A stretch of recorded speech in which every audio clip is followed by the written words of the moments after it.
Yeah, we read the purport.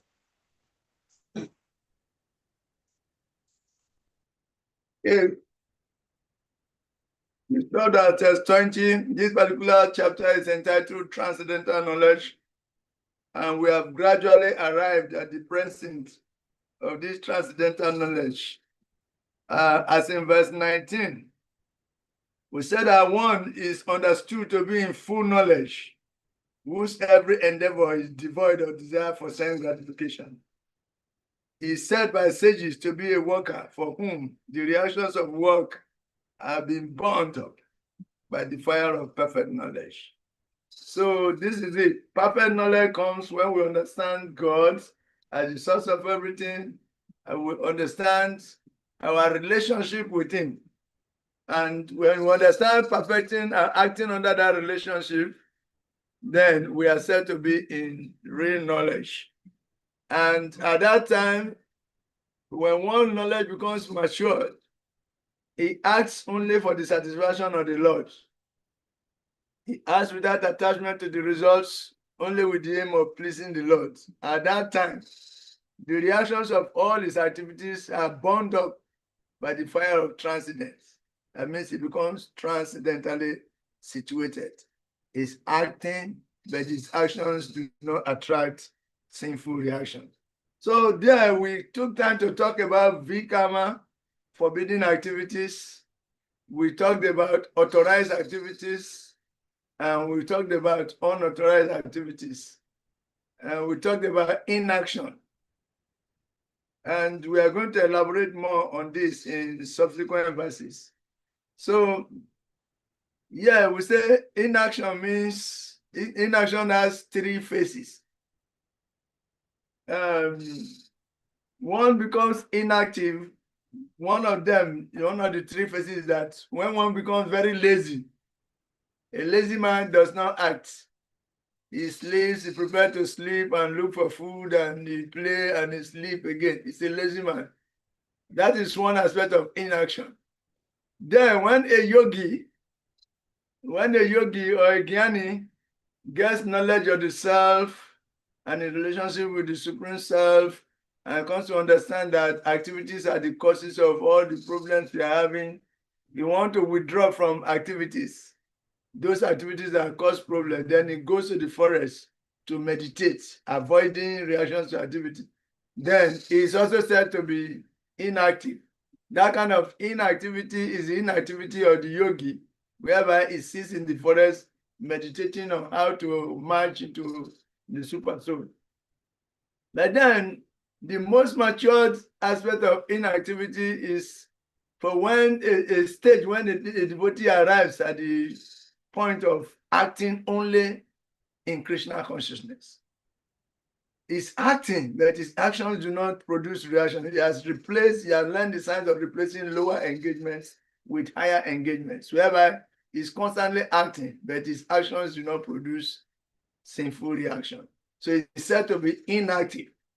Is compared at that point to like a lotus flower that is in the water, but it's not touched by the water. It's acting, but its actions do not produce sinful reactions. Therefore, it's considered to be inactive.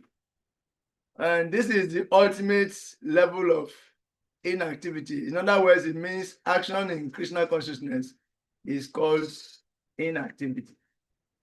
That means materially, you are no longer active, but you are fully spiritually active. And because the senses are always dynamic and looking for activities, it is the most secured way of becoming inactive, to act only for the pleasure of Krishna. And that is where Krishna wanted to bring Arjuna to. So we're reading those series of activities. They say, abandoning all attachment to the result of his activities. It's acting, but it's not attached to the result. It's acting for the pleasure of God. Ever satisfied and independent, he performs no fruitive action, although engaged in all kinds of undertakings.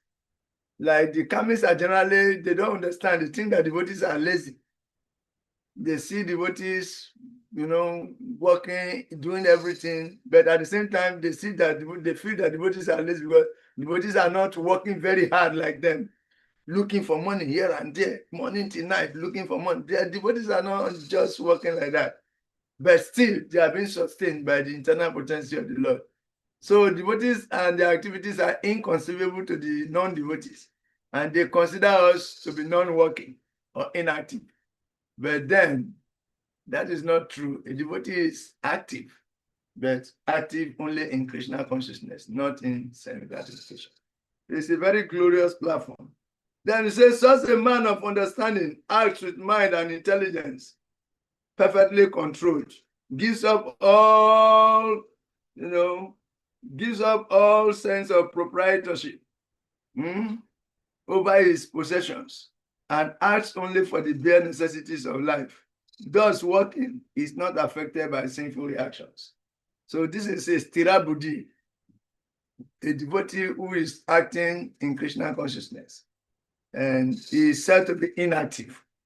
Also, so that type of inactivity is the type of desirable type of inactivity, and that's what we are encouraging everybody to participate in.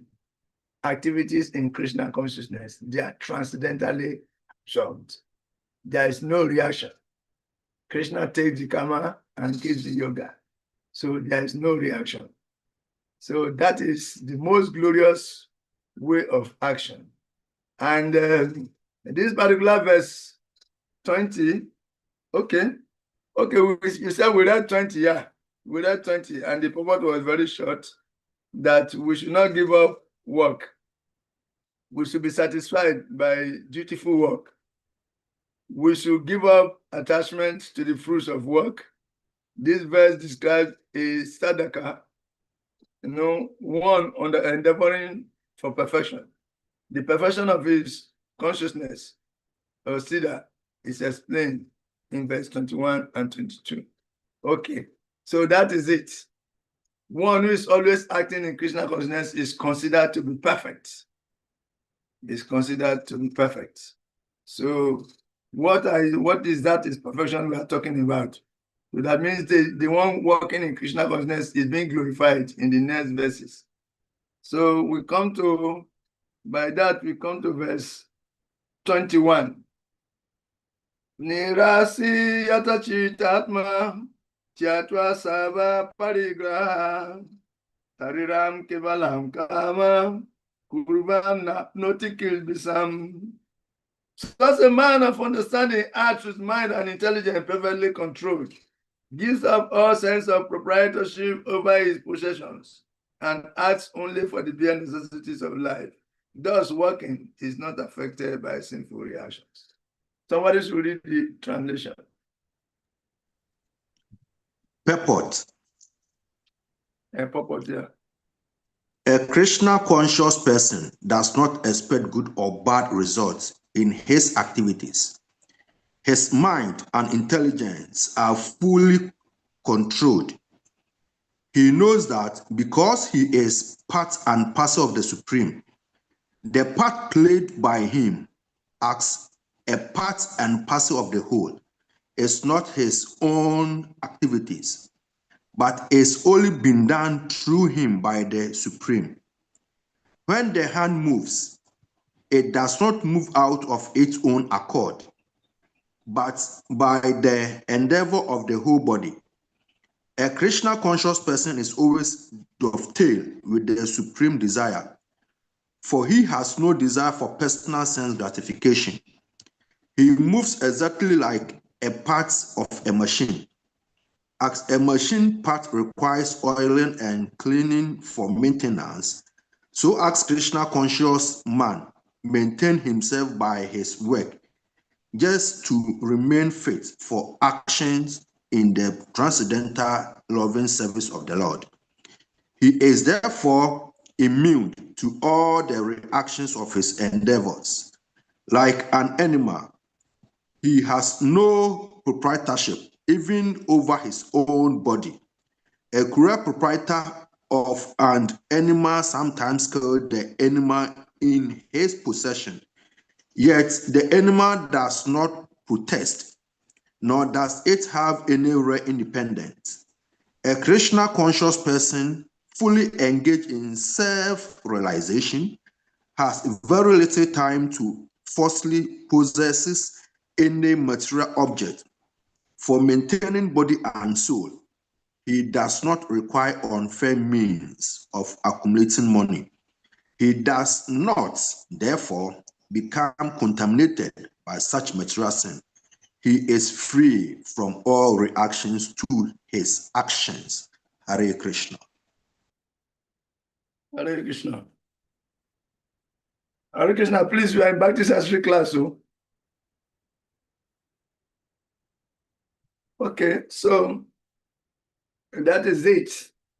This verse is talking of somebody who is already a highly developed devotee, advanced devotee, who is now working perfectly as part and parcel of the Supreme. This is the type of person that this verse is talking about. The hand is part and parcel of the body. So the hand does not separately make any endeavor to do something. It moves automatically as a part that is connected to the whole. And this is where a devotee, is expected to arrive at. So the highly elevated devotee, he acts automatically on that platform. But there are some devotees who are also, they are still devotees, but they are still thinking, depending on their intelligence, acting as if they are separate from the Lord, but they are trying to connect properly. So there are devotees on that platform, and they know their activities and they know themselves. Their thoughts are not fully in alignment with what Krishna wants. They know that devotional service is good, but they don't have the strength, the spiritual strength to practice it properly. They are there, they are struggling. You see, they are struggling. So the devotee should arrive at the platform that the picture. Are you seeing the screen? Yes, Prabhu. Yeah, what do you see on the screen? I can see a devotee offering a gilam to Srimati Tulasideva. Okay. What do you qualify that kind of action to be? Is it action in inaction or inaction in action? Since he's not acting for his own personal pleasure, he's acting in glorification of the Lord, is considered to be inactive. So when a devotee arrives at that point whereby all his actions are for the pleasure of the Lord, he's said to be inactive. That means his actions are completely selfless. So this action in inaction and inaction in action is not some jugglery kind of a stuff. Yes. Inaction in action means the devotee offering gilam to the Tulasi is acting in Krishna consciousness. Such activities do not produce sinful reaction. You see? So when a devotee becomes steadily situated in Krishna conscious activities, he has arrived at this verse. This verse is referring to such devotees who have become steadily situated. On the left, what do you see?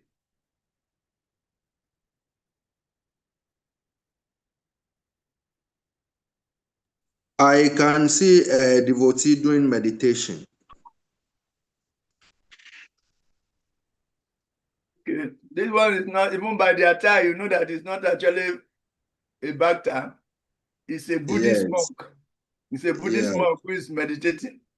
Yes, who is meditating. So this is another type of inaction. This meditating yogi is practicing inaction.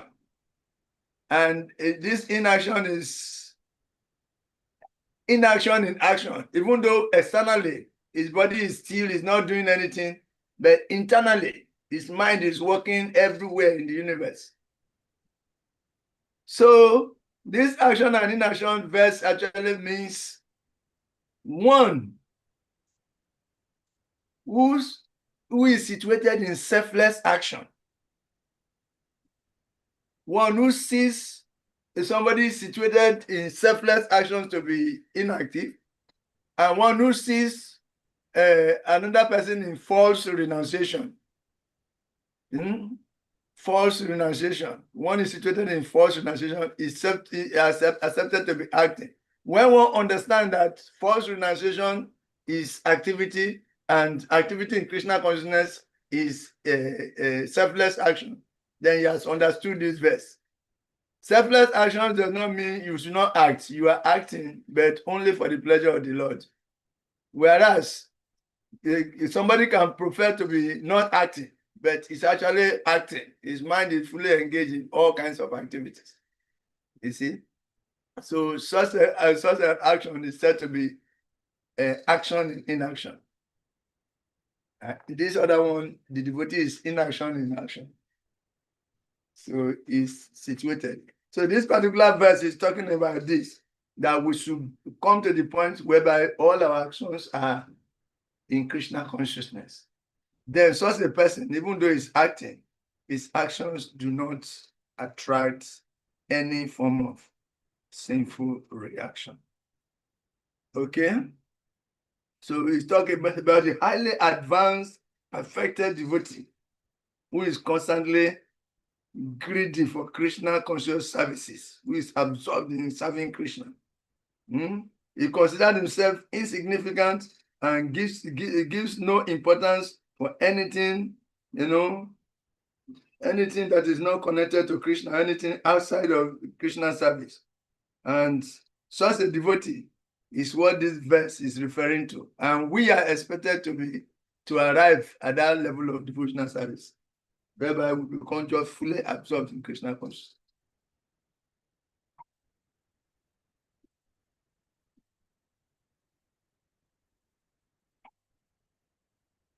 So that is it.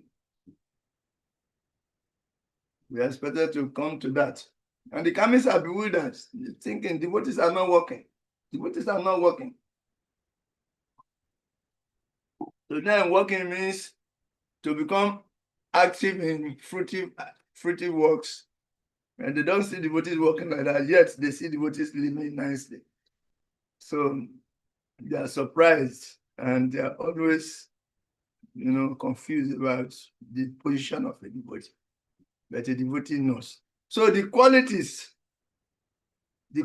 of such a person who is steadily situated in Krishna consciousness are further described in the next verses. So verse 22. Yadrichalava santusto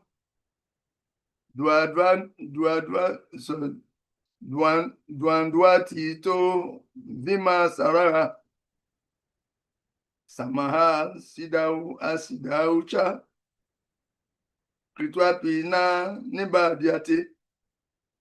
He who is satisfied with gain which comes of his own accord, who is free from duality and does not envy, who is steady in both success and failure, is never entangled although performing actions. So these are further qualities of a devotee who is steadily situated in Krishna consciousness. It's a very glorious platform to become steadily situated in Krishna consciousness. You're always thinking of how to propagate Krishna consciousness. Your thoughts are never outside of Krishna consciousness. So this is for highly elevated devotees who are steadily situated in Krishna consciousness. And that is where we are also expected to arrive at. We are gradually coming there. Some have reached there, some have not reached there, but we are all on track. Purport, please. Purushottam Yatra.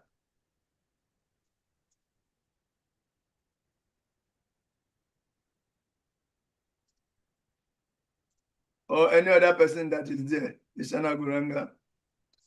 Hare Krishna Prabhu. Purport. A Krishna conscious person does not make such endeavor even to maintain his body. He is satisfied with gains which are obtained for their own accord. He neither begs or borrows, but he labors honestly as far as is in his power, and is satisfied with whatever is obtained by his own honest labor. He is therefore independent in his livelihood. He does not allow anyone's service to hamper his own service in Krishna consciousness. However, for the service of the Lord, he can participate in any kind of action without being disturbed by the duality of the material world. The duality of the material world is felt in terms of heat and cold, or misery and happiness. A Krishna conscious person is above duality because he does not hesitate to act in any way for the satisfaction of Krishna. Therefore, he is steady both in success and in failure. These signs are visible when one is fully in transcendental knowledge. Hare Krishna. Hare Krishna. So these are some of the symptoms of one who is already steadily situated in Krishna consciousness. So we all know our level we are seeing ourselves, and we know where everyone is. Though it's not our duty to judge anyone, we should focus on judging ourselves.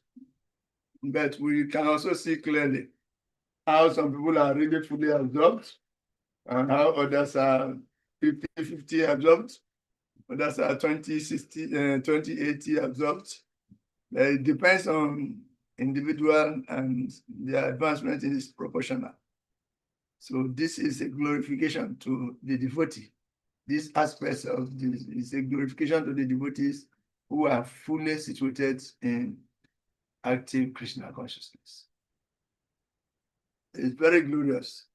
To the extent, he does not even beg for his sustenance. He just does his work. Whatever comes on his own accord, he accepts it and never complains about any situation. He's only serving Krishna. And Krishna is very, very affectionate to such devotees. Yes, Krishna is very, very affectionate to such devotees. And like in the scripture, we had the example of Madhavendra Puri, when he was just situated in meditating, chanting. Krishna himself personally come and give him a pot of milk. Krishna himself personally come and give him a pot of milk. They reciprocate. Krishna appreciates such devotees so much. Devotee is very nice. Externally, people may laugh at him, talk down on him, and try to label him with anything. But Krishna is very much pleased with such a devotee. And he himself will personally bring food or whatever he needs for sustenance, either directly or indirectly. Krishna himself will personally induce somebody to bring whatever he needs. And such devotees never lie. So we should try Krishna and see whether Krishna will reciprocate or not. He's always reciprocating, and he will not fail if we also become such devotees. After all, the goal of the Buddha service is to become dear to Krishna. And if we are dear to Krishna, Krishna being Bhakti Vasala, he will sustain us very nicely. So, endowed with this consciousness, the devotee's mind is free from the dualities of this material world. It's not affected by heat or cold, honor and dishonor, fame and infamy. Is steadily situated, unconditionally situated.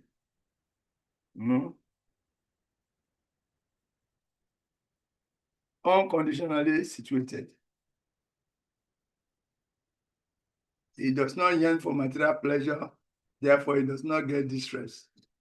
Since he doesn't anchor, there's no question of lamentation. See? So this is it. And the next verse introduces Jagya.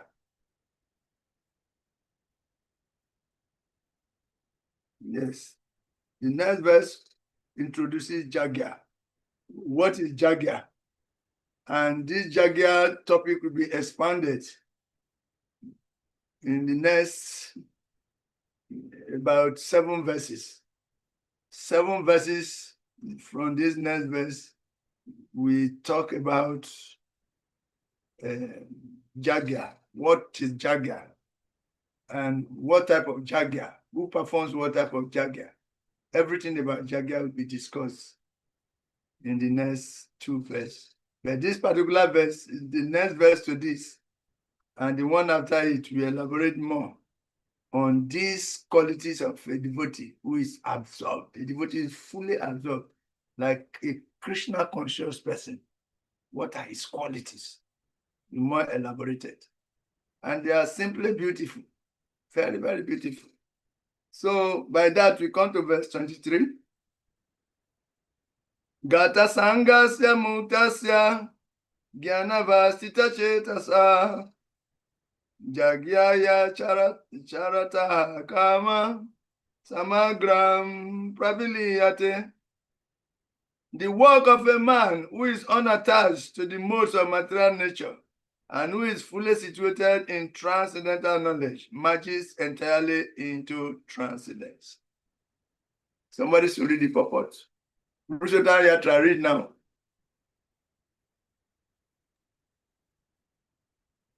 Becoming fully Krishna conscious, one is free from all dualities and thus is free from the contaminations of the material modes. He can become liberated because he knows his constitutional position in relationship with Krishna. And thus his mind cannot be drawn from Krishna consciousness. Consequently, whatever he does it for Krishna, who is the primal Vishnu. Therefore, all his works are technically sacrifices because sacrifice aims at satisfying the Supreme Person, Vishnu, Krishna. The resultant reactions to all such work certainly merge into transcendence, and one does not suffer material effects. Hare Krishna. So who is that intelligent devotee who would not like to arrive there? That is it. So yes, the Prabhupada translates Jagyaya as for the sake of Jagya or for the sake of Krishna, because another name for Krishna of Jagya, Krishna is Jagya. So our work is automatically situated in transcendence when it is performed as a sacrifice for Krishna's pleasure. Once we are acting for the pleasure of Krishna, our work is considered a Jagya. It's a sacrifice. Yes, and in the following verses, as we said, Krishna will describe varieties of sacrifices. Varieties of sacrifices. And also the goal of such sacrifices will be described. Okay? Knowledge about Krishna, knowledge about the Jivatma, knowledge about the material world, and the process of devotional service. This kind of knowledge solidifies our devotional practices. So we should act in knowledge. That means it is not out of place. Devotees should have full knowledge about Krishna, knowledge about our relationship with Krishna, knowledge about devotional service, knowledge about the material world, and karma and the reactions, and knowledge about time. If we know something very well, we can do it very well. So if we know what we are doing, we can really do it very well. So if we have this knowledge, analytical knowledge about these words and what constitutes work, it will help us to become better devotees. So that is it. It will help us to become better devotees. And when we are practicing devotional service, we practice with intensity because we know exactly what we are doing, how to do it, and why we must do it. See?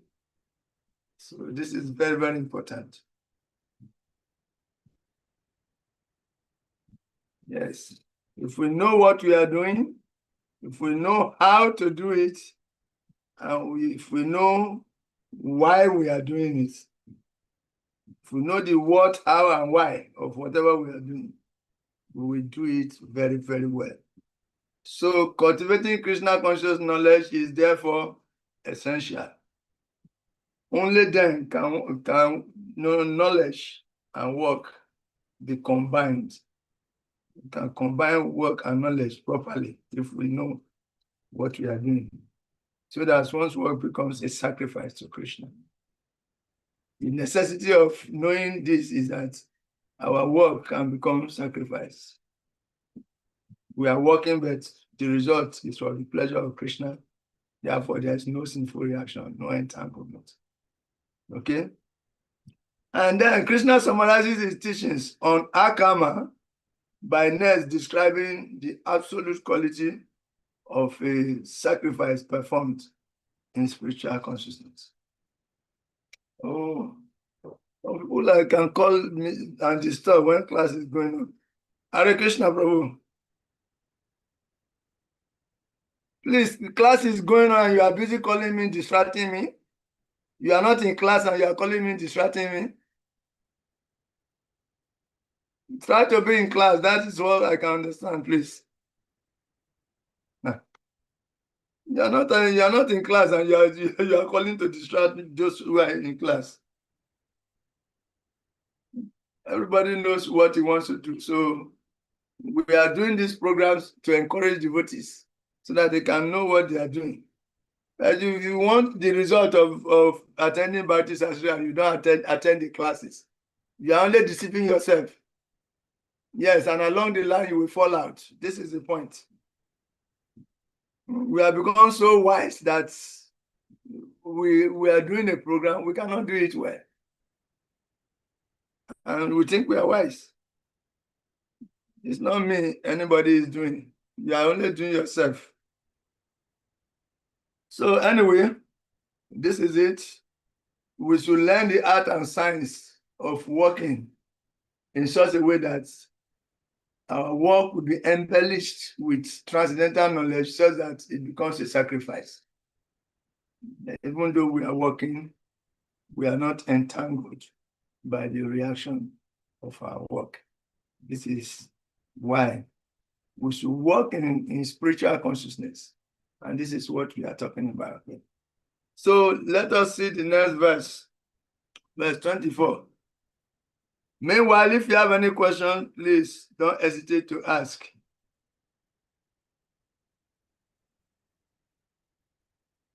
Hare Krishna, Prabhu. Hare Krishna, Hare. My question is the categories of inaction. The three categories of inaction.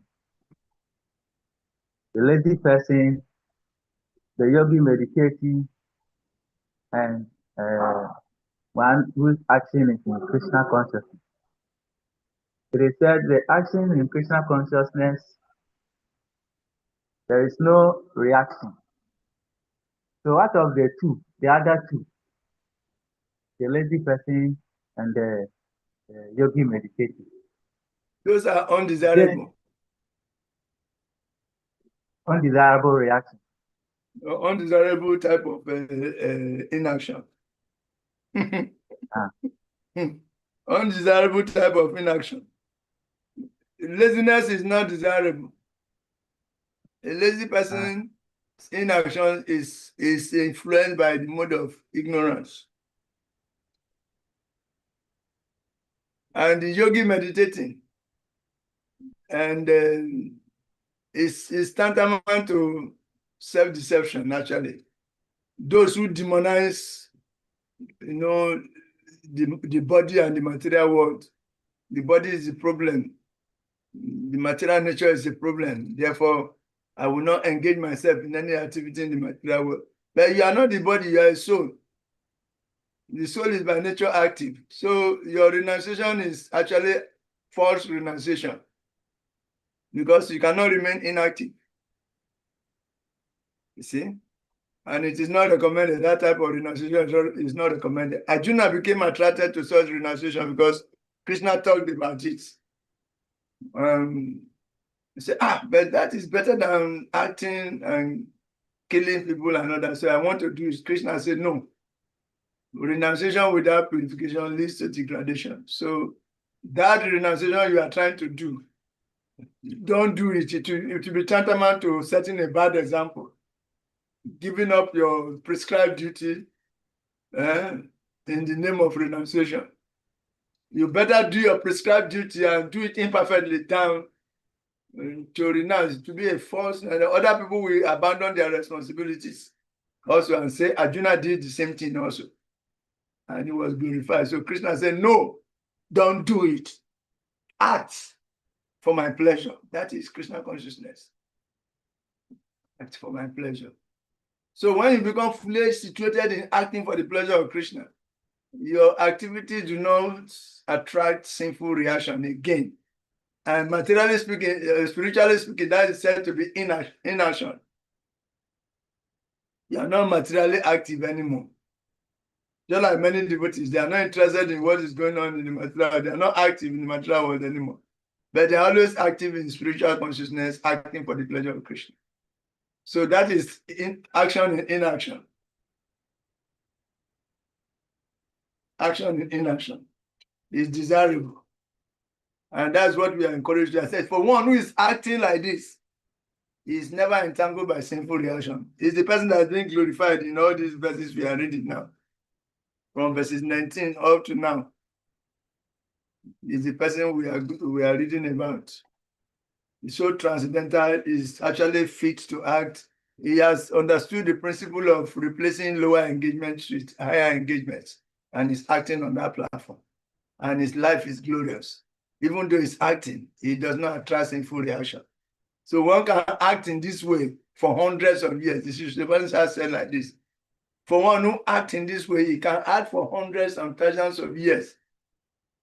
That means he's acting in obedience to the Isavasya principle. Isavasya, the Isavasya principle.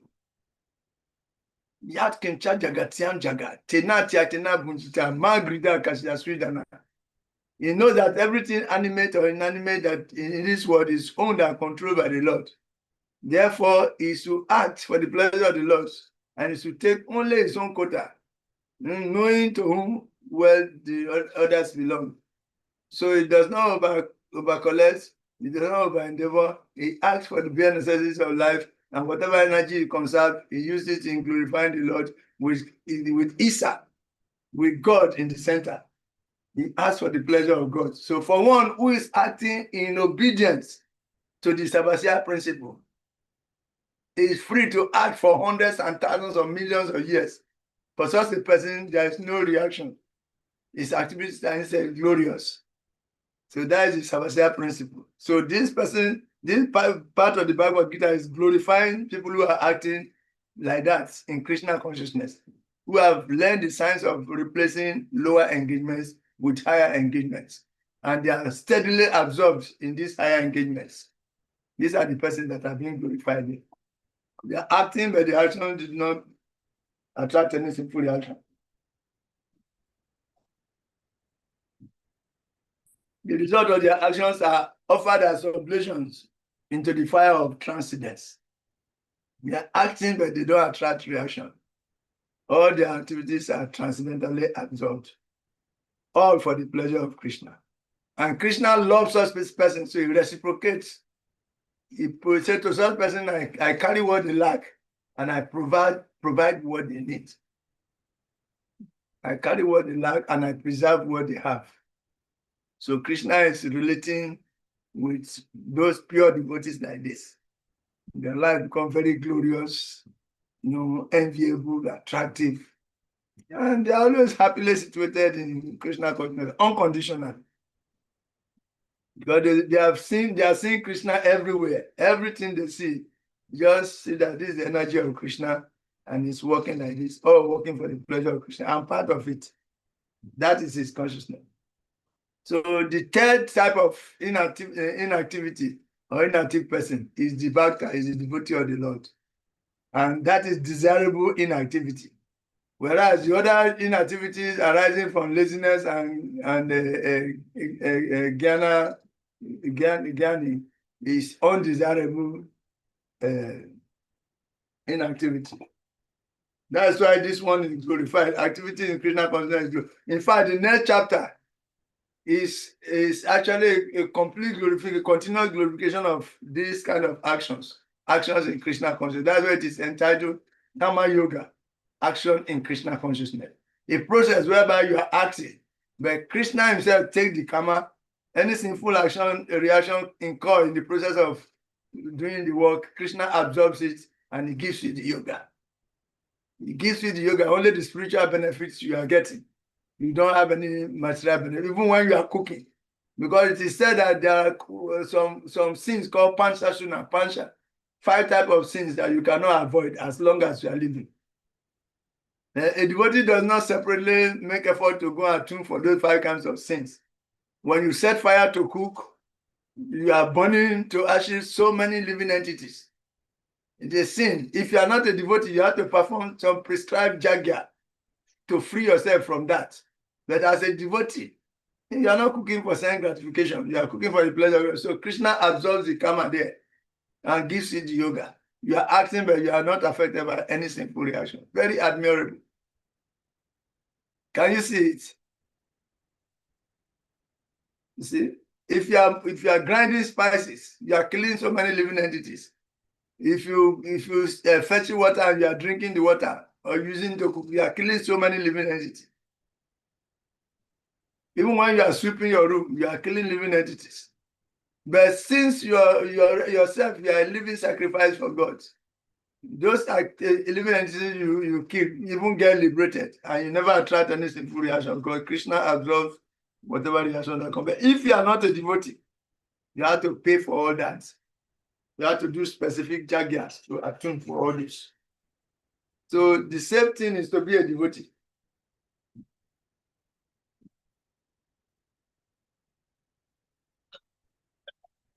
The only safe thing in this world is to be a devotee of the Lord and act in Krishna form. That's the only safe thing.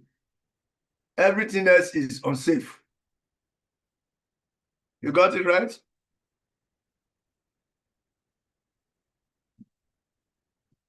Do you get it? Yes, Prabhu. Yes, Prabhu. Thank you very much for getting it.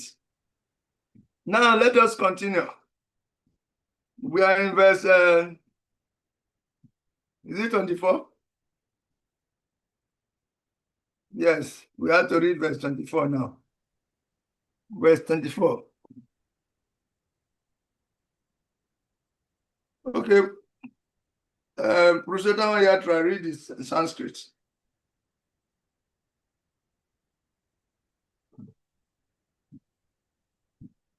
Brahmapanam Brahmaharde Brahmagnau Brahmanahutam Brahmaivasena Tattvayam Brahmakama Samadhinam. Translation. A person who is fully absorbed in Krishna consciousness is sure to attain the spiritual kingdom because of its full contribution to spiritual activity, in which the consummation is absolute and that which is offered is of the same spiritual nature. Can I continue?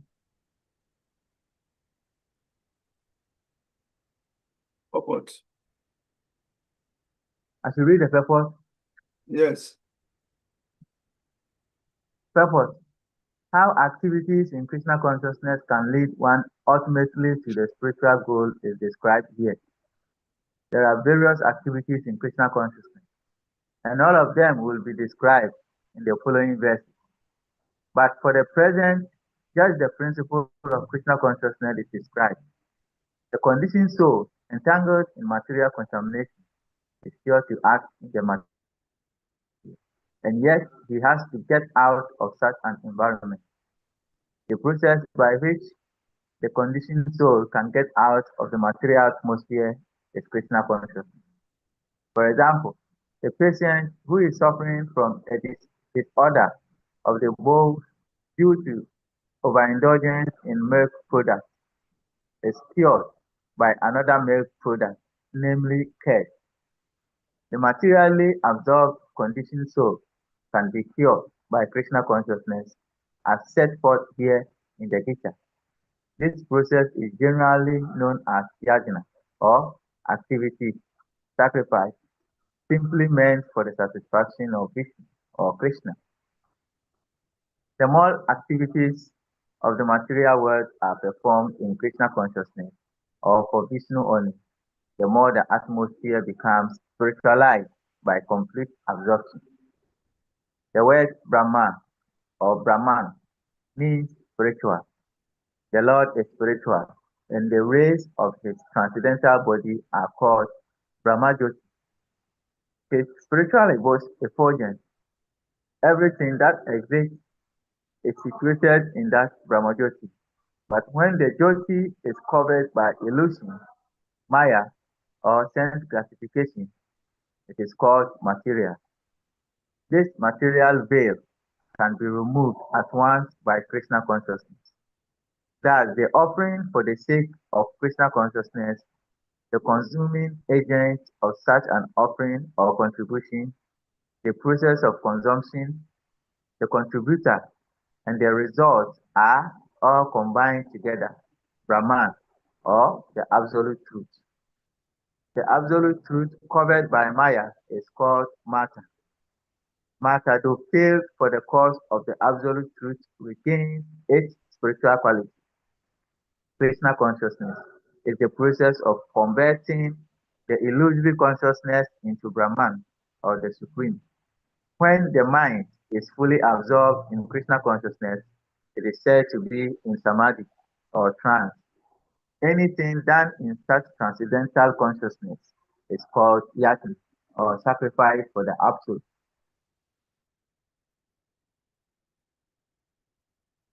Are you there? Hare Krishna. Position of spiritual consciousness. You are true? Purushottam Yatra, you finished reading?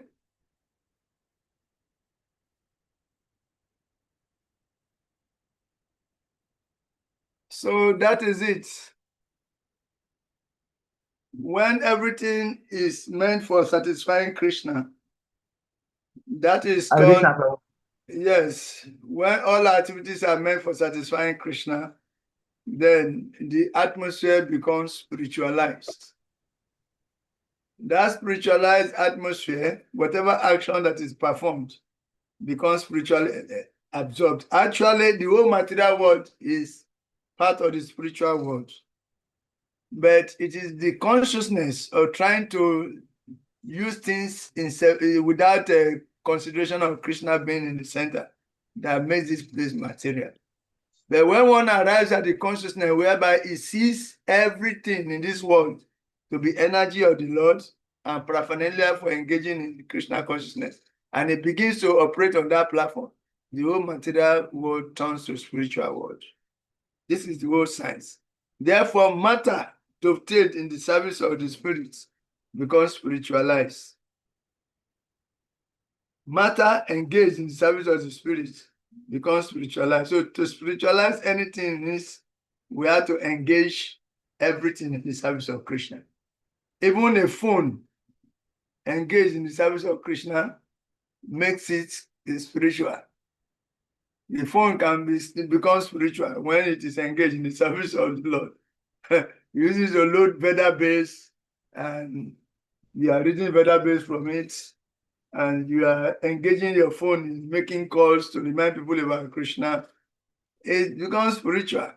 A microphone, when used in preaching the glories of the Lord, even though it's made of matter, it is spiritual.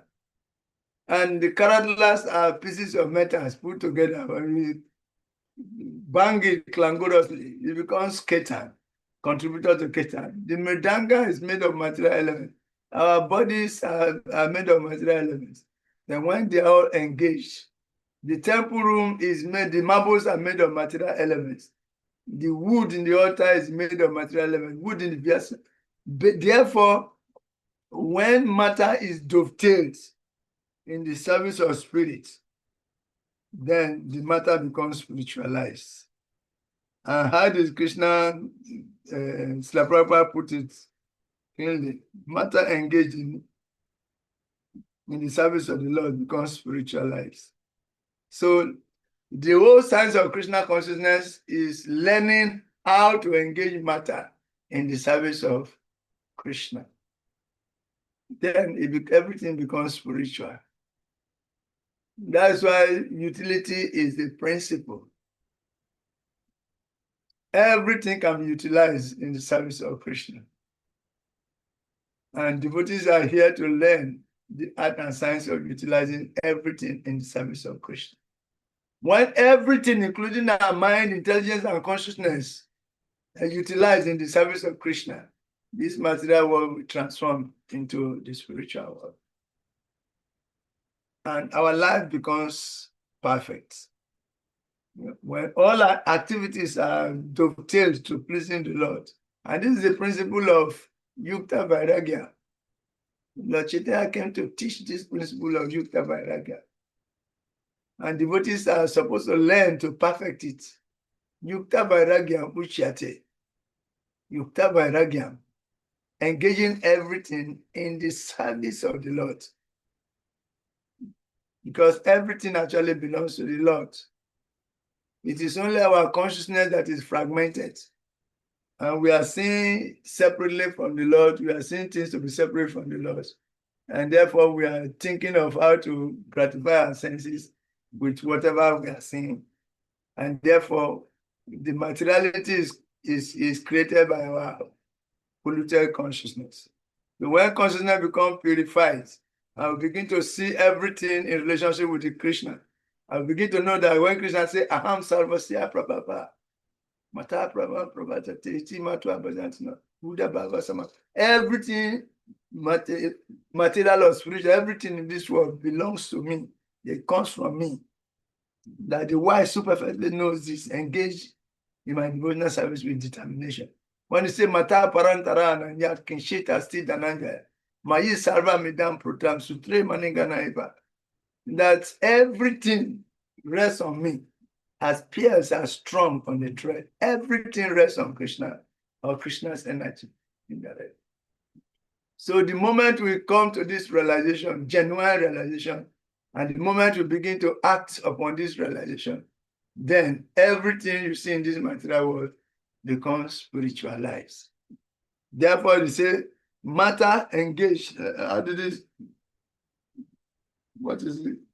Where is it? Where is it? Where is it? Where is it?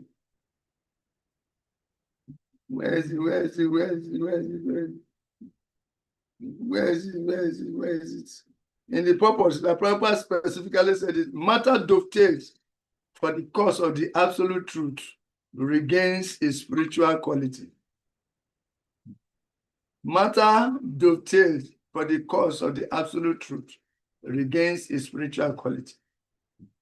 Therefore, Krishna consciousness is the process of converting the illusory consciousness into Brahman or the Supreme. Okay? And when the mind is fully absorbed in Krishna consciousness, it is said to be in samadhi or trance. Anything done in such transcendental consciousness is called jagya or sacrifice for the absolute. In that condition of spiritual consciousness, the contributor, the contribution, and the consumption, the performer or leader or the performance, and the results or ultimate gain, everything becomes one in the absolute, the Supreme Brahman. That is the method of Krishna consciousness. Everything becomes transcendentally absorbed. And this is how we are supposed to live. Living which our activities no longer attract sinful reactions.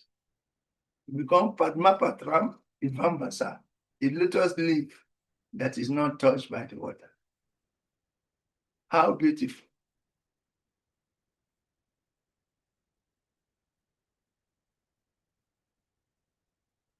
It is so beautiful, isn't it? It is so beautiful. Matter dovetails in the service of the Spirit. Matter dovetails for the cause of the absolute regains its spiritual quality.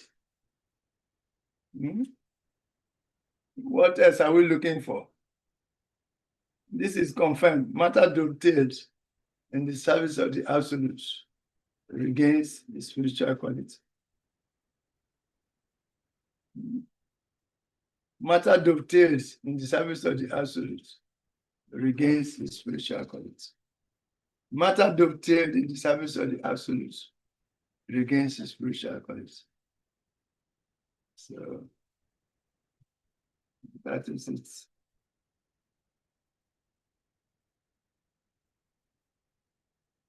So it is beautiful, the most beautiful thing to be in Krishna consciousness. And we should act in Krishna consciousness, and our life will become very successful.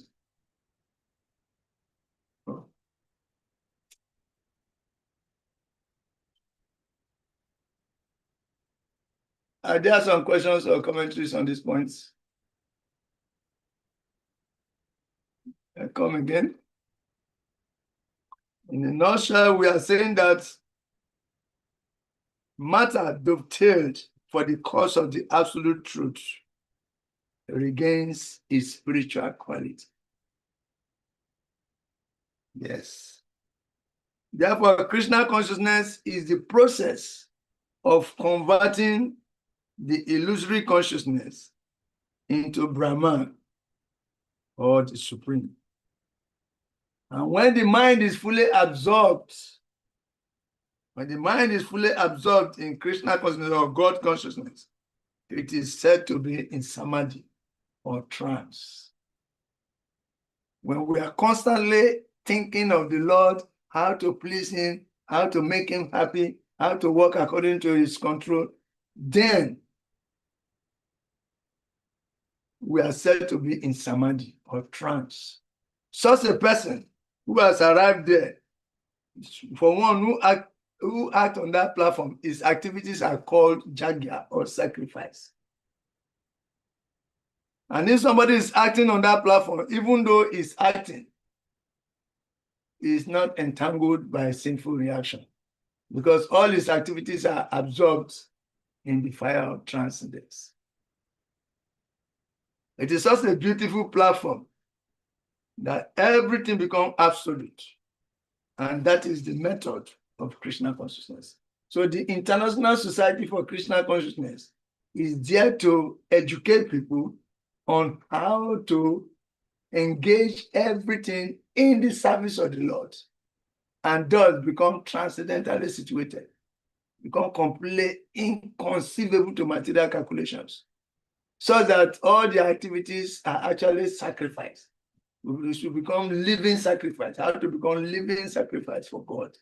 This is what the International Society for Krishna Consciousness is teaching us about.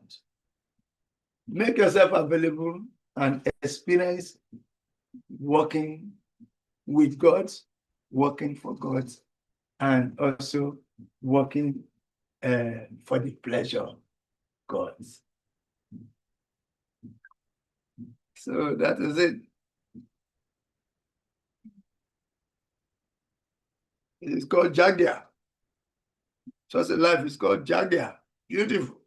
The pure devotees are working in that way. Verse 25. Isana Goranga Prabhu, read verse and read the Sanskrit and the translation and purport. 25. Yes. Devam eva para yagnam yoginaha payopakste brahmagrau apara yagnam yajne navo panu havte. Translation. Some yogis perfectly worship the demigods by offering different sacrifices to them, and some of them offer sacrifices in the fire of the Supreme Brahman.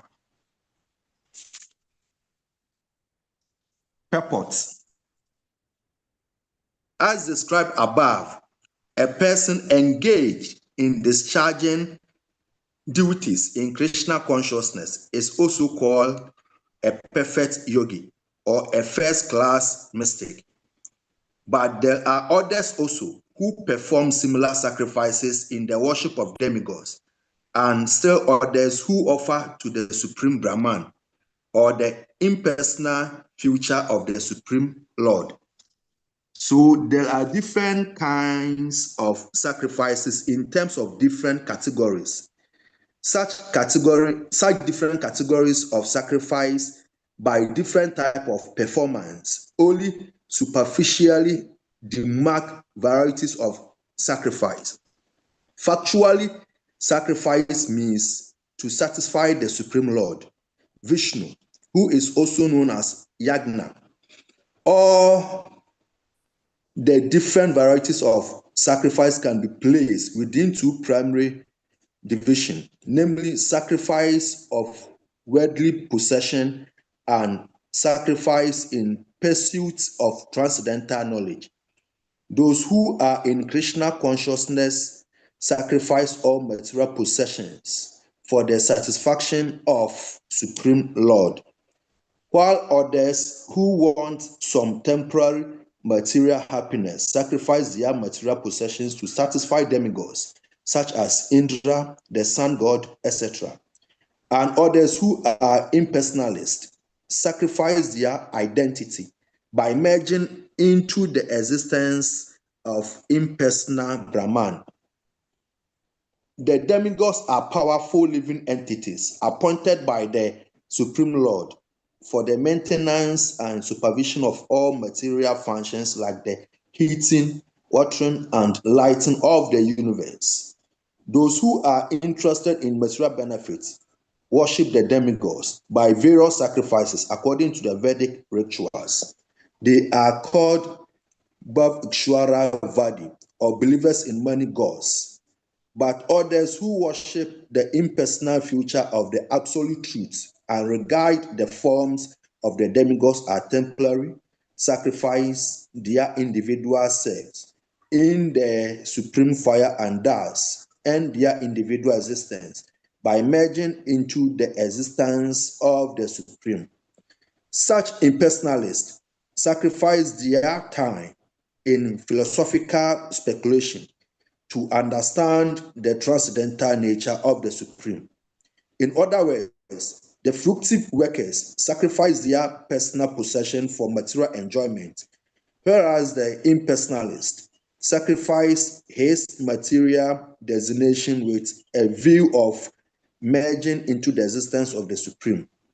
For the impersonalist, the fire altar of sacrifice is the Supreme Brahman, and the offering is the self being consumed by the fire of Brahman.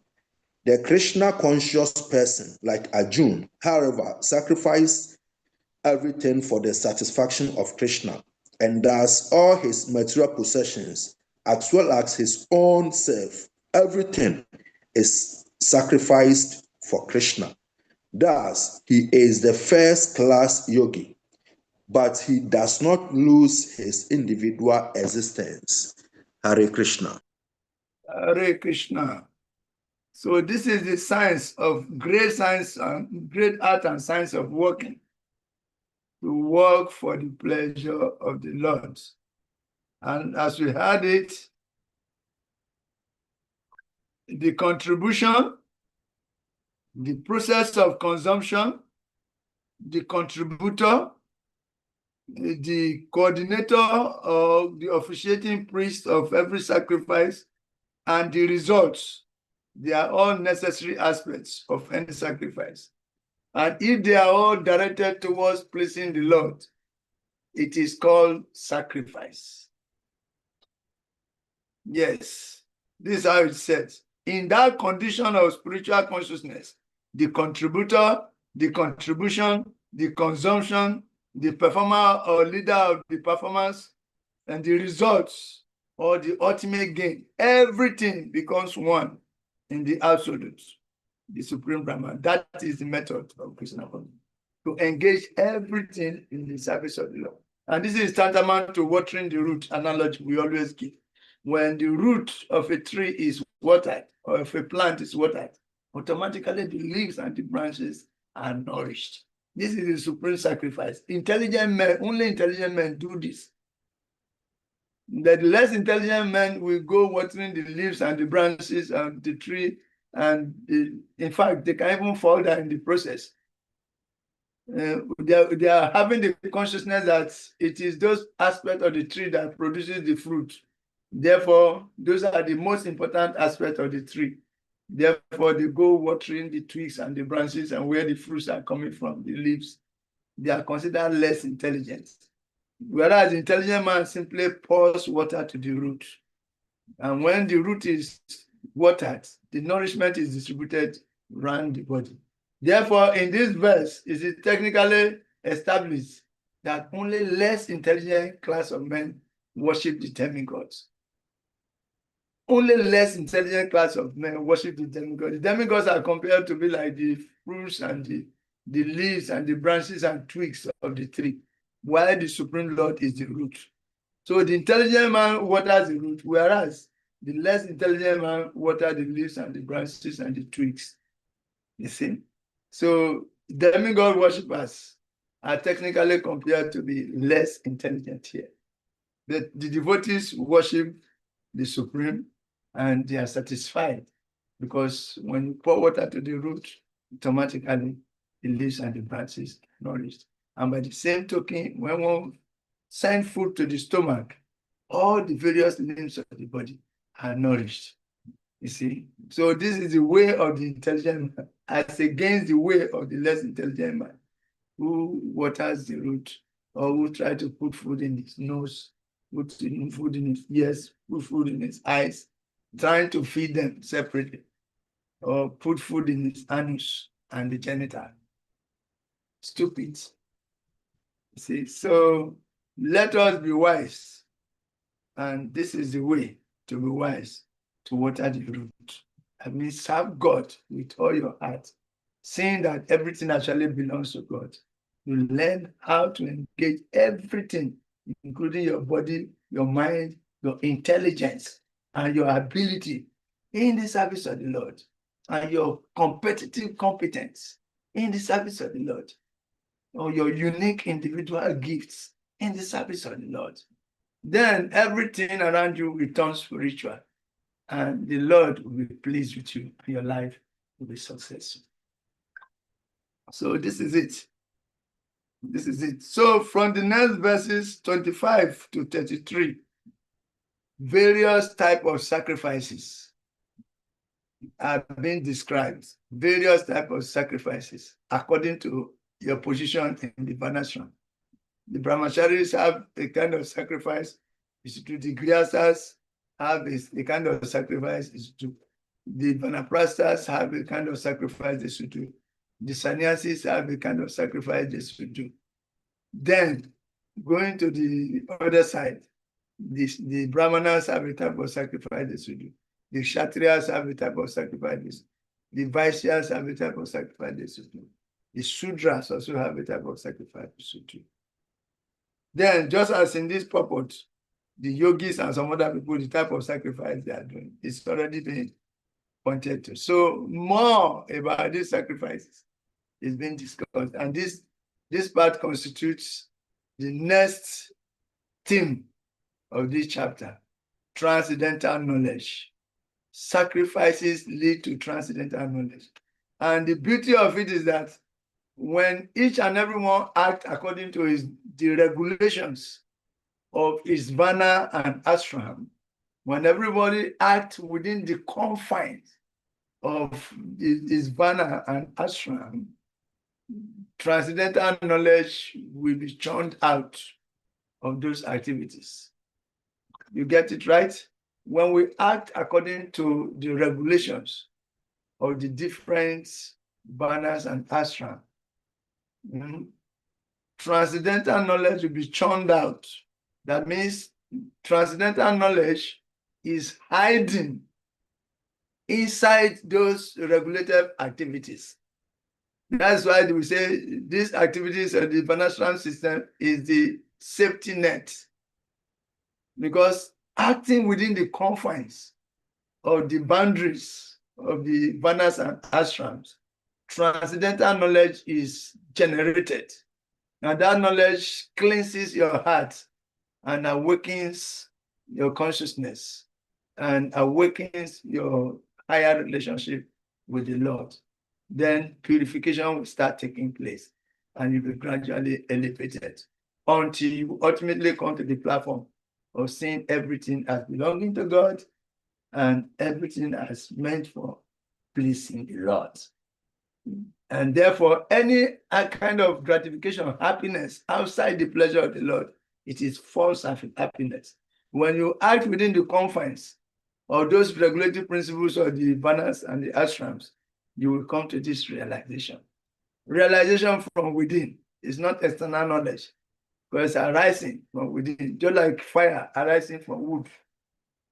When the dry wood is lit, it's ignited, the fire that is concealed within become manifest, and it can burn down the whole wood.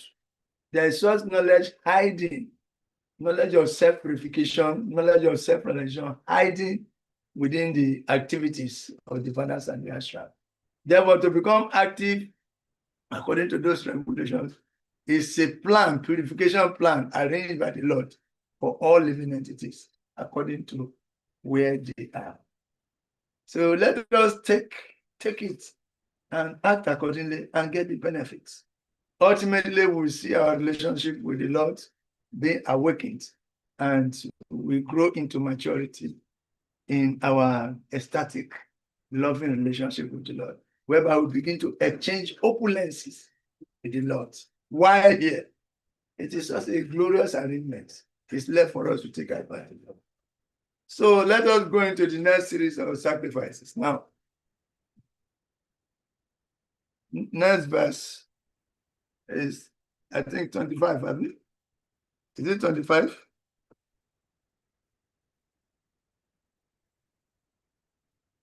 Yeah, 25. Daivam eva pare jagyam yogina pariyupa sate brahmagnau apare jagyam yagyena vopaju bati. Some yogis perfectly worship the demigods by offering different sacrifices to them.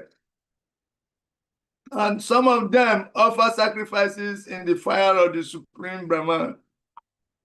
Somebody should read the purport.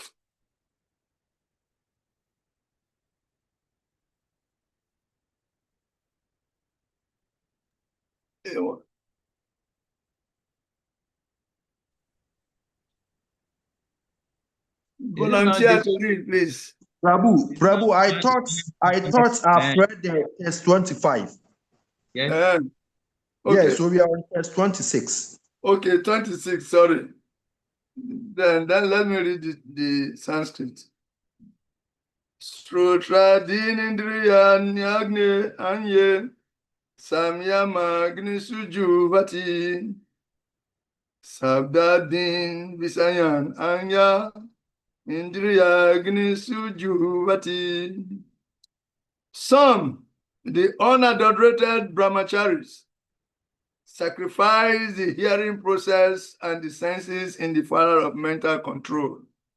And others, the regulated householders, sacrifice the objects of the senses in the fire of the senses. So read the translation, read the purport. The members of the four divisions of human life. Loudly. Namely, the members of the four divisions of human life, namely the brahmachari, the grihastha, the vanaprastha, and the sannyasi, are all meant to become perfect yogis or transcendentalists. Since human life is not meant for our enjoying sense gratification like the animals, the four orders of human life are so arranged that one may become perfect in spiritual life. The brahmacharis or students under the care of a bona fide spiritual master, control the mind by abstaining from sense gratification. A brahmachari hears only words concerning Krishna consciousness. Hearing is the basic principle for understanding, and therefore the pure brahmachari engages fully in Harinama Nukirtanam, chanting and hearing the glories of the Lord. He restrains himself from the vibration of material sounds, and his hearing is engaged in the transcendental sound vibration of Hare Krishna, Hare Krishna. Similarly, the householders who have some license for sense gratification perform such acts with great restraint. Sex life, intoxication, and meat eating are general tendencies of human society, but a regulated householder does not indulge in unrestricted sex life and other sense gratification. Marriage on the principles of religious life is therefore current in all civilized human societies, because that is the way for restricted sex life. This restricted, unattached sex life is also a kind of yagya, because the restricted householder sacrifices his general tendency towards sense gratification for higher transcendental life. Okay.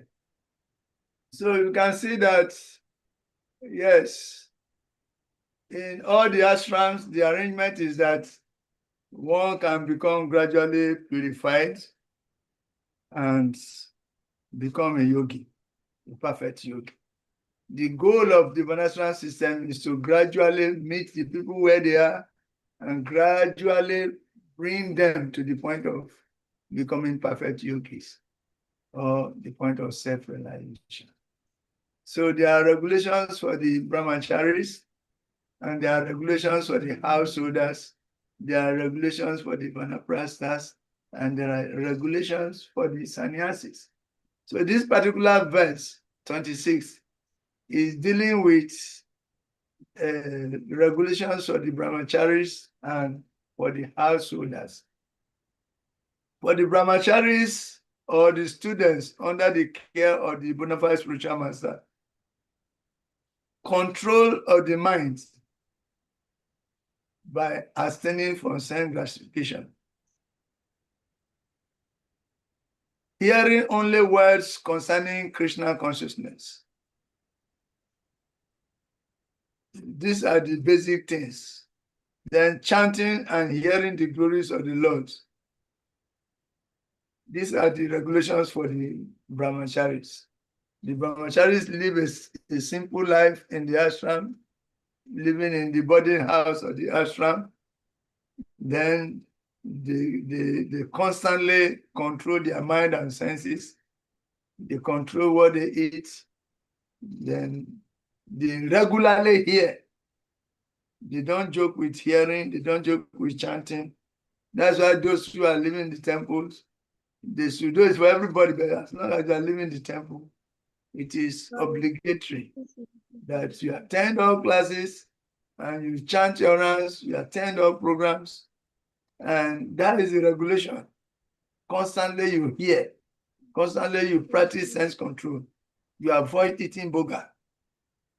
No bread should be sneaking into your ashram, because bread has no leg. How can bread get into your ashram if you are not involved in sneaking it in? Bread and biscuit and other things prepared outside of the temple should not sneak into a brahmachari ashram. And so those strict regulations, waking up at a regular time and taking your cold bath, among others, and all those temple regulations, they are strictly for brahmacharis, strictly. Householders should also practice them, but as long as they are living in the guru's ashram or the temple, You have to strictly follow all those rules. And management's duty is to make sure that these principles are followed. And there is engagement for the whole daytime. There should be no idle time for brahmachari. There should be regulated activities for them. Then for the householder, they are like giving license for sense gratification now. No? They have some license for sense gratification. That they should perform such activities with great restraints. That means they should be conscious. They should practice those regulations within householder life. Especially sex life is the main thing for householder. And that sex life has to be regulated according to the injunctions in the Varnashram. So in other words, a householder must only meet his wife once in a month after a period. There is a calculated time. After that, no sex again. Till next month again, when the time comes, he goes in only once in a month. And when she becomes pregnant, no more sex again until she gives birth. Because the purpose of the sex now is in. So why are you going there to have sex again? It becomes sense gratification. So when she gives birth, you don't just rush in still. You wait until the child grows to some level whereby you want another child. Then again you go. These regulations are very, very difficult to perform because you say the food is there, sumptuous food is there, and you'll be salivating and you don't eat it. So your desire is there, the object of the desire is there, but you cannot gratify. So if you are able to live within the confines of those regulations, you become as advanced as the brahmachari. In fact, technically, you are called a grihastha brahmachari. You are a brahmachari who is following, a grihastha is following the rules and regulations within the ashram. And the purpose of it is to ultimately make you a perfect yogi. So to become a yogi is the goal. And a perfect yogi is a yogi in Krishna consciousness. Yoginam apisa abhisam, as we are going to see in chapter 6 of the Gita, 647 or so. So this is the whole arrangement. And it is said that a householder, sex life, or sex life, intoxication, and meat eating are general tendencies for human society. But a regulated householder does not indulge in unrestricted sex life and another sense gratification and other sense gratification. Marriage on the principle of religious life is therefore current in all civilized human society because that is the way for restricted sex life. See? So that is, if we are following accordingly, it is called Jagya. And it is encouraged. Krishna says is that sex life, which is not contrary to religious principles. So we should learn how to follow these things. Then our activities become Jagya in all circumstances. The Vanaprastha, there are regulations for him. The sannyasis, there are regulations for him. But we should know our regulations and follow accordingly. We should not go and practice other people's regulations. That's why when sannyasis are giving instructions, sometimes they give the instructions according to their ashram. The ashram is very extreme. Sometimes they give the instructions according to their ashram. And householders to follow them is to know his own regulation in his ashram and follow those regulations. Otherwise, if you renounce your responsibility trying to practice sannyas regulations, then you will cause commotion in your own household. You will avoid your responsibility because it is very challenging. You might end up trying to dodge your responsibility with a substandard understanding. So there are things, there are responsibilities you must fulfill as a householder. You must have a house. And that house, there should be nice equipment, nice sitting arrangements, nice everything should be there for you to be fulfilled, so that your children also will be satisfied staying with you in your house. Not that they will be going sneaking to go and watch television somewhere. In your house, all the things you need to have, you should have them. But you are not carried away by them. There are provisions so that your children will be regulated when they grow up. Then you too, you know how long you are going to stay there. And when the time comes, you move to the next level. This is the regulation that is involved here. So therefore, in the verse, it says, some, the unadulterated brahmacharis, sacrifice the hearing process and the senses in the fire of mental control. It's a jagya, whereby they are offering those as oblations, the hearing process and sense control, into the fire of mental control. And others, the regulated householders, sacrifice the objects of the senses in the fire of the senses. They gratify the senses, but regulated sense gratification. The food is there, but don't eat it until so time. And you have to follow. If you are able to follow, then your activities are also jagya. You will get elevated result. Okay? The brahmachari's mind is controlled when he engages solely in hearing about Krishna. Whereas the grihasthas perform his sacrifice by restricting sex according to Sastric injunctions. Krishna next explains or discusses Astanga Yoga.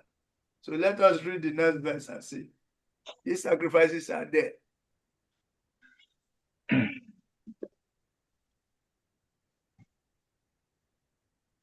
Okay. You can see it on the screen.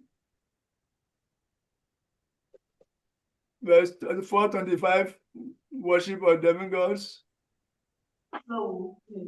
Sacrifice into Brahma.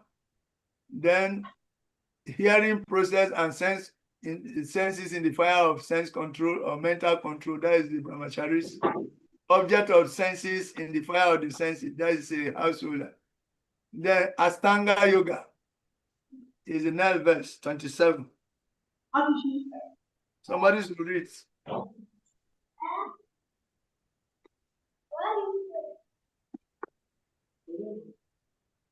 Somebody, if somebody becomes nobody, then we call some name.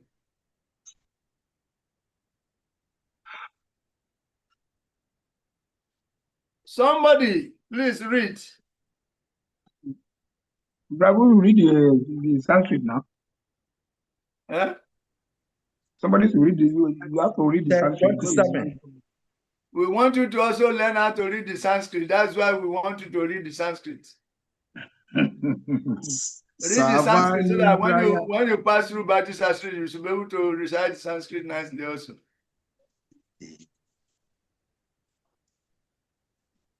"27, please.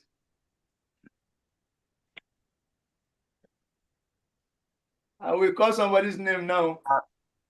I'm reading. Savani Kamani Prana Kamani Chapare Atma Samyamya Purkatnao Yoti Jani Nana Dipike.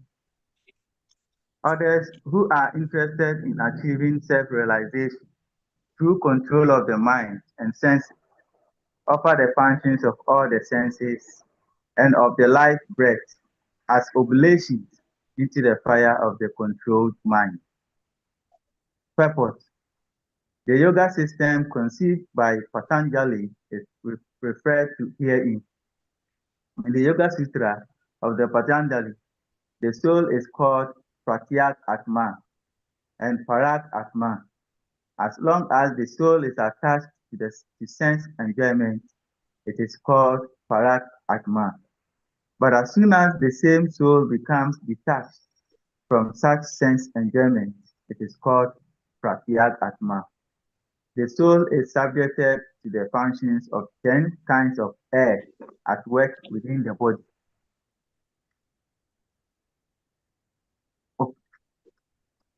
And this is perceived through the breathing system. The Patanjali system of yoga instructs one on how to control the functions of the body's air in a technical manner so that ultimately all the functions of the air within become favorable for purifying the soul of material attachment. According to this yoga system, Pratyat Atma is the ultimate goal. This is Pratyat Atma. This Pratyat Atma is withdrawn from activities in matter. The senses interact with the sense object, like the ear for hearing, eyes for seeing, nose for smelling, tongue for tasting, and hand for touching. And all of them are thus engaged in activities outside the self. They are called the functions of the prana vayu. The apana vayu goes downwards. Dhyana vayu acts to shrink and expand. Samana vayu adjusts equilibrium. Udana vayu goes upwards. And when one is enlightened, one engages all these in searching for self-realization. Hare Krishna.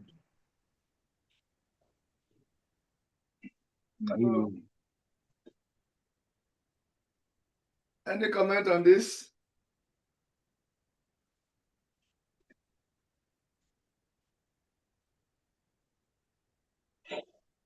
Any comment on this? In the body circulate 10 kinds of air. 5 major and 5 minor. Controlling them controls the mind, which is the point of this verse. Mind control is the point of this verse. And how one is able to harmonize the movements of these 10 kinds of air within the body determines how the mind can be controlled. Mechanically, Krishna will speak about Astanga in details in next on chapter 6. You see? In chapter 6 of the Gita, more about this mind control, details about the 10 kinds of air that circulates within the body. They are all explained. So we should have patience until we get there, then we explain. But this kind of mind control is not very effective now, because that is the process being followed by Astanga yogis, those who want to go into the forest to sit down to meditate for thousands of years, trying to control the mind and the senses. But eventually they see that they are unable to. They usually fall down because the mind cannot be mechanically controlled. But this same mind that is very difficult to be controlled mechanically is easily controlled by the devotees of the Lord. How? By engaging the mind in devotional activities. This is why devotional service and devotional activities and the packaging therein, the package therein is very, very beautiful. Because by it, the senses are automatically controlled. The senses are automatically controlled. Just by, you don't separately make no separate endeavor to control the senses. But by engaging the senses in the service of the master of the senses, then automatically the senses get control. Sabo padi benirmuta, third paratrina nirbalam. Save a number to chat. Aba upadi. Sahaba upadi, all the upadis, all the impediments, all the obstacles are being surmounted by simply engaging the senses in the service of the master of the senses. You don't sit down, I want to control the mind mechanically, I will not think of anything. No, you engage the mind in thinking about Krishna. This is a dynamic control and very, very effective way of controlling the mind and the senses. You absorb them in higher activity. This is also called Parandriswa Nivartate, Bhagavad Gita 2:16, 258. Parandriswa Nivartate, replacing lower engagements with higher engagements by experiencing a higher taste. Replacing lower engagements with higher engagements by experiencing a higher taste. This is the process of Krishna consciousness. That's why we say we don't say don't dance. Don't dance.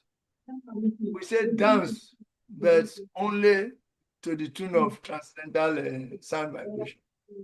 We do not say don't eat, but we say eat only that which is offered to the Lord.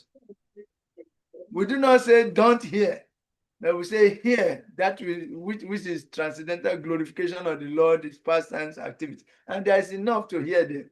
So the hearing process is still there, but you are replacing lower engagements with higher engagement. This is Paramdriswan Inverted. And this is the beauty of Krishna consciousness. The packaging of Krishna consciousness is that you are doing yoga even without knowing. And by that, all the movements of the air are automatically controlled, not mechanically, but by higher engagements. And this is the recommended process. Hare Krishna. So, verse 28 mentions 4 more jagyas. Verse 28 mentions 4 more jagyas. This verse 27 has mentioned Astanga Yoga now. Verse 28 mentions 4 more jagyas. And these 4 more jagyas are beautiful. They are in the line of positive engagement, dynamic engagement of the senses, or replacing lower engagements with higher engagements. So let us see. 28. Somebody, a soul that is physically embodied, to read verse 28. Yoga Yajna Tapu Yajna Yoga Yajna Tapari Swadaya Yajna Yajna Cha Yajaya Samsita Vita. Having accepted secret vow, some become enlightened by sacrifice their possession, and other by performing sincere austerity, by practicing the yoga of the Eightfold Mysticism, or by studying the Veda to advance in the transcendental knowledge. Hare Krishna. Hare Krishna. Purport. Let me read the purport. Okay. These sacrifices may be fitted into various divisions. There are persons who are sacrificing their possessions in the form of various kinds of charities. So, the Jagya of charity, that is one of them. Charity, food for life activities, preaching activities, distribution of book distribution activities, they are all part of charity. So some people, there are some persons who are sacrificing their possessions in the form of various kinds of charities. The sponsor food for life is charity. And this is a powerful period to sponsor food for life. And we are calling on people to come forward to sponsor food for life. A program whereby you feed those who are underprivileged, feed them sumptuously, and thereby give them a sense of belonging. But that requires sacrifice. You have to sacrifice what you have, make it available for others. This is the process.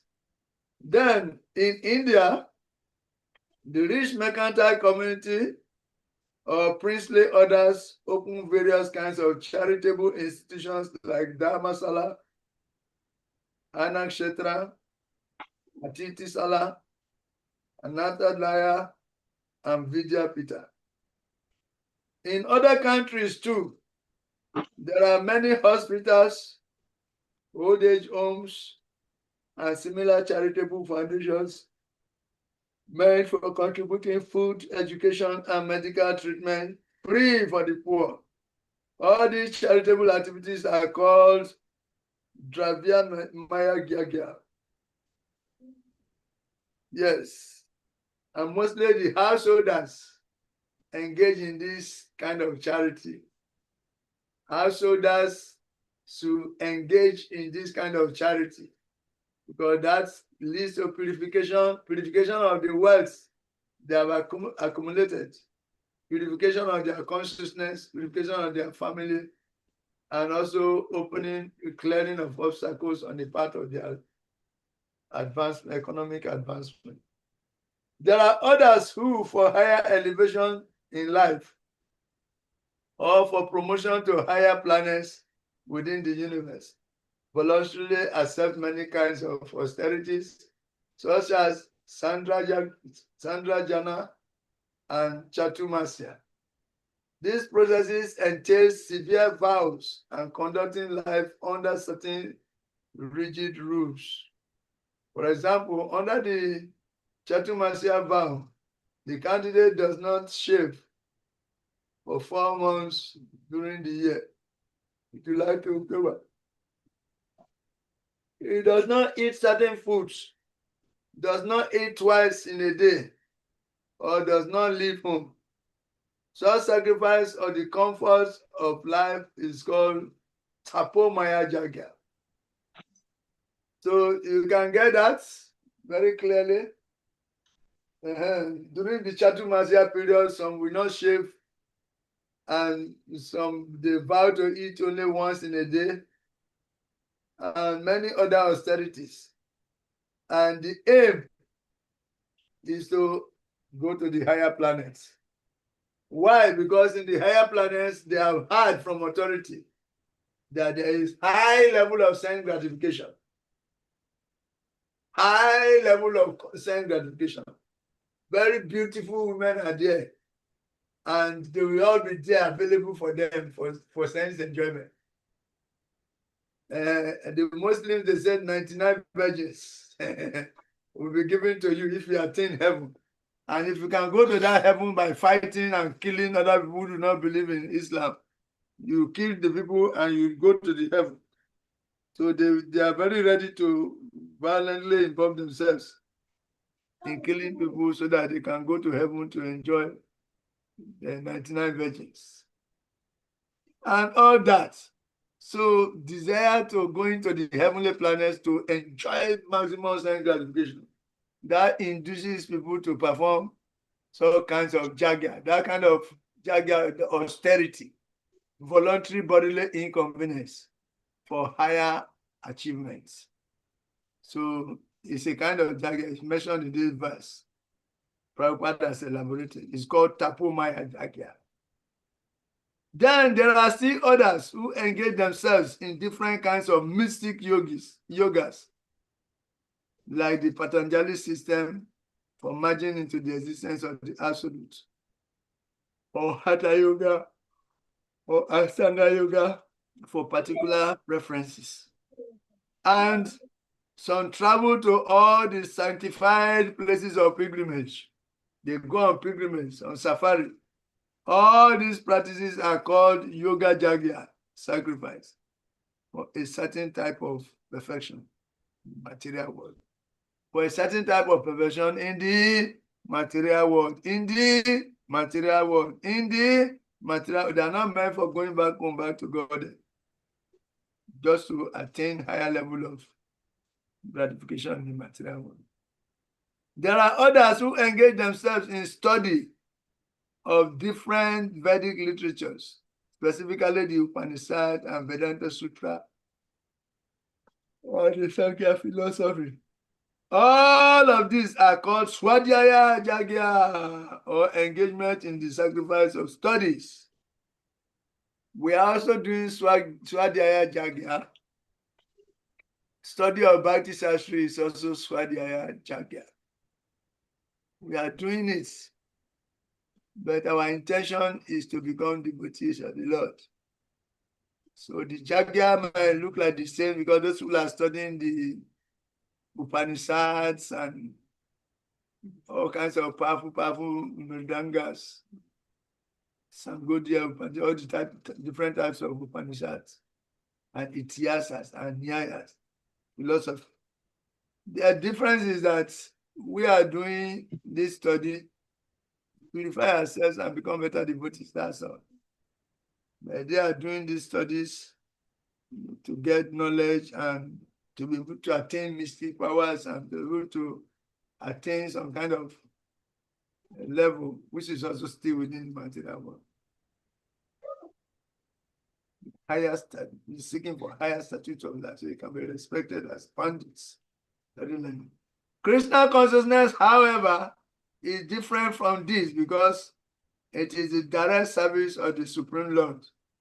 Krishna consciousness cannot be attained by any one of the above mentioned types of sacrifice, but can be attained only by the mercy of the Lord and his bona fide entities. Therefore, Krishna consciousness is transcendental.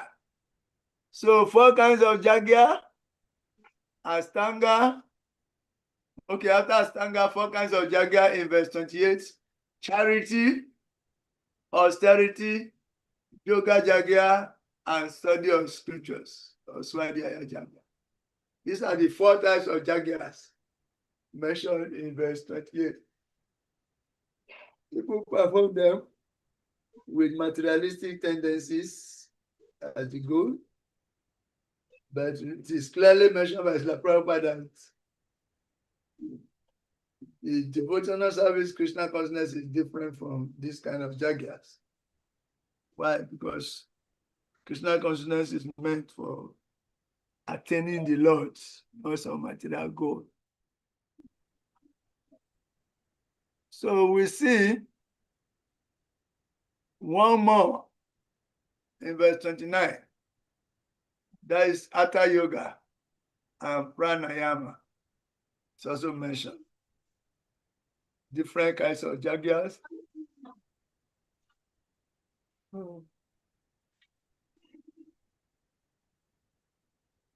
29. Apane jubati pranam, prane pranam tata pare, prana panagati rudwa, pranayama parayana, apare niyata, prana prane sujibati. Still others who are inclined to the process of breath restraint to remain in trance, practice by offering the movement of the outgoing breath into the incoming and the incoming breath into the outgoing, and thus at last remain in trance, stopping all breathing. Others, curtailing the eating process, offer the outgoing breath into itself as a sacrifice. So this is another kind of Jagya. I think that's 29. Yeah. Purport by His Divine Grace like A.C. Bhakti Vedanta Swami Prabhupada K. Jagya.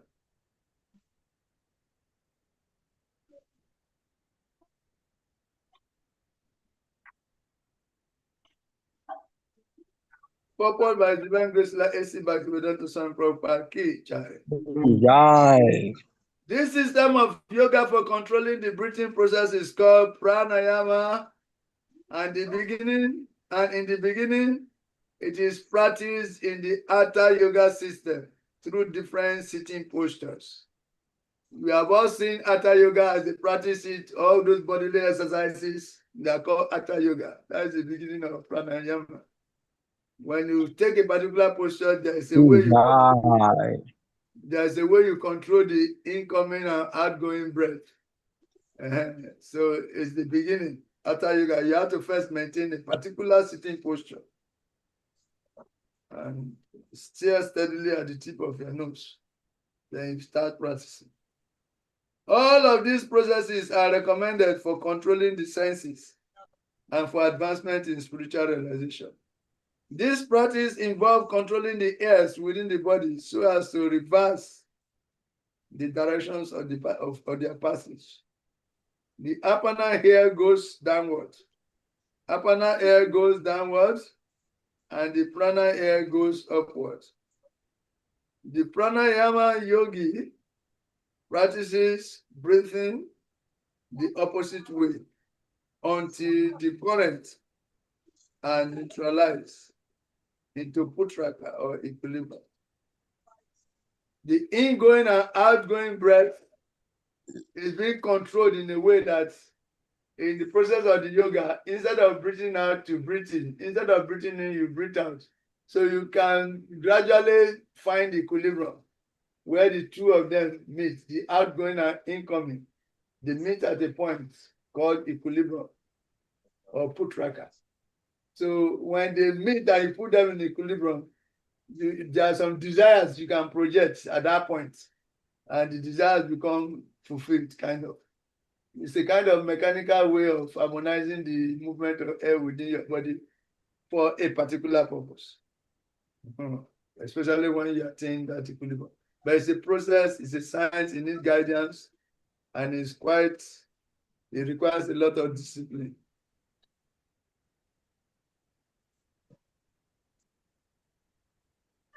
Offering the exhaled breath into the inhaled breath is called rechaka. See? So this is the process. It's called rechaka. First, you attain putraka, which is equilibrium, then this is rechaka.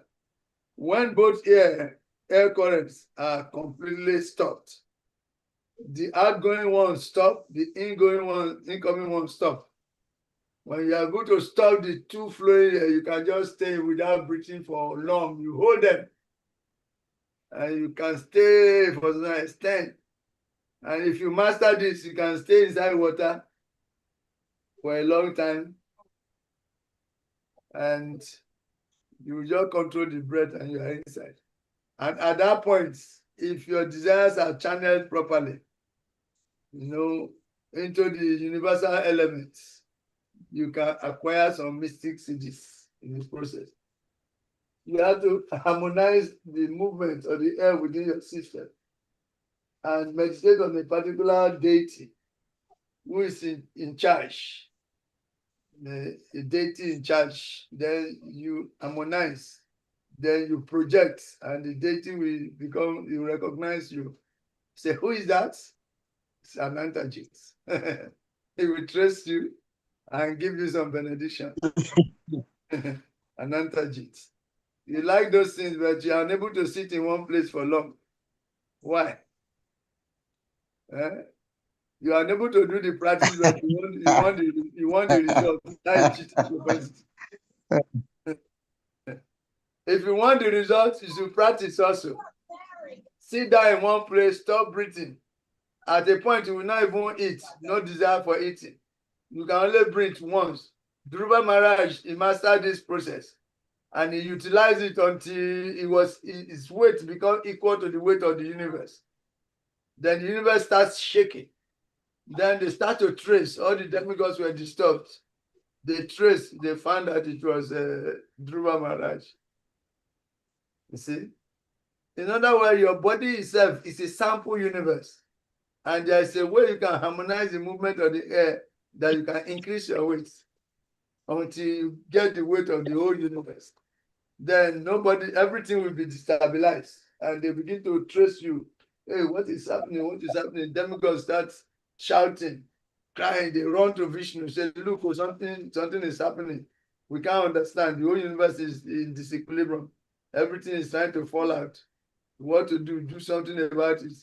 Then immediately Vishnu went to traced Dhruva Maharaj. When they said, my dear little boy, what do you want? We have had you. Your austerity is shaking the whole universe. So what do you want? Then Dhruva was confused. Then he touched his head with the conscience. And all his limbs became separately enlivened. All the limbs of Dhruva become separately enlivened. The eyes become separately enlivened. The ears become separately. The ears were moving on their own. The eyes, all the senses became separately enlivened. That means he was stunned. Then at that point, he becomes so happy that he didn't even know what to ask again. The mouth itself cannot function. Finally, when he was able to, what do you want? I want a kingdom bigger than. Okay, so These things can be achieved if we're able to harmonize the movement of the 10 kinds of air within the body, both ingoing and outgoing.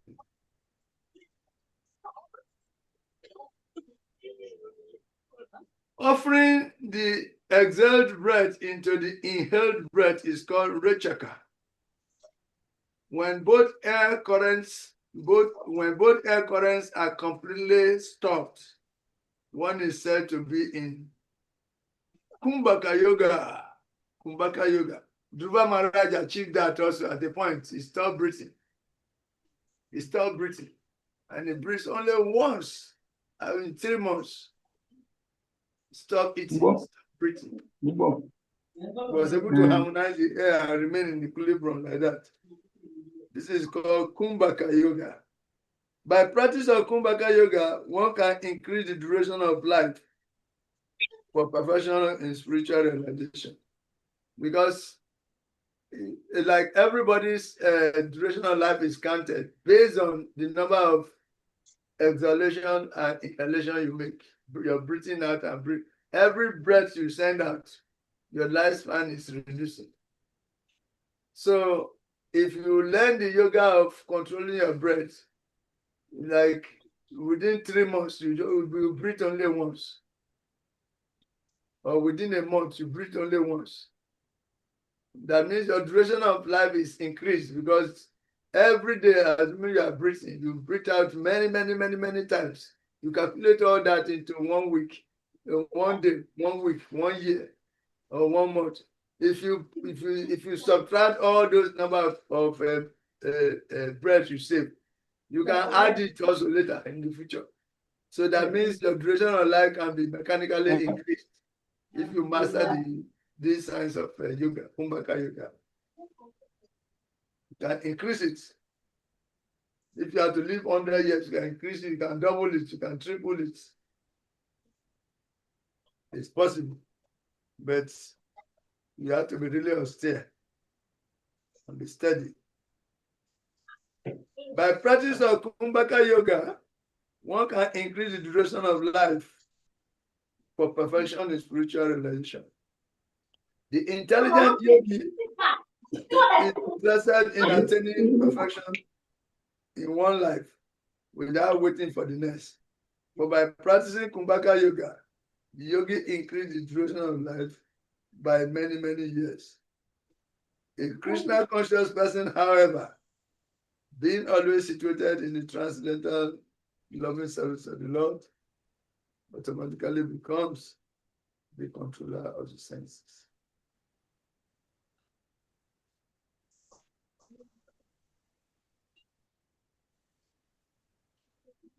His senses, being always engaged in the service of Krishna, have no chance of becoming otherwise engaged.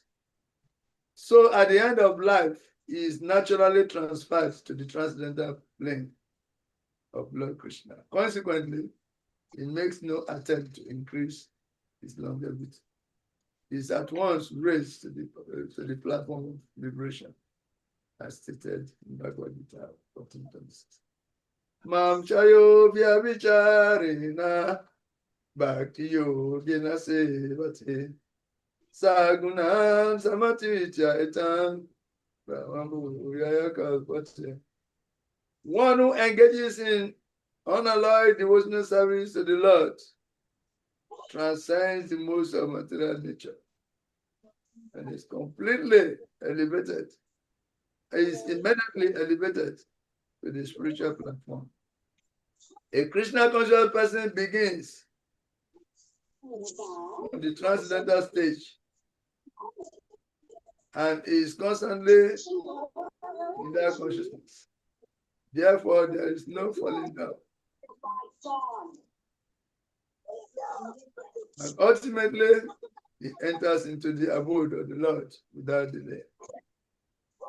The practice of reduced eating is automatically done when one eats only Krishna Prasad or food which is offered best with the Lord. Reducing the eating process is very helpful in the matter of self-control. And without sense control, there is no possibility of getting out of the material entanglement. So we can see that despite all these various yoga processes, rigorous yoga processes, a Krishna conscious person is not interested or is not obliged to do that because he is always situated in the transcendental loving service of the Lord. And as long as that happens, the senses are automatically controlled. So control of the senses for a Bhakta, a Krishna Bhakta, is automatic as long as he engages in his devotional activities, as opposed to the yogis who have to mechanically try to control the senses. Most of the time, they cannot. Yes, they cannot.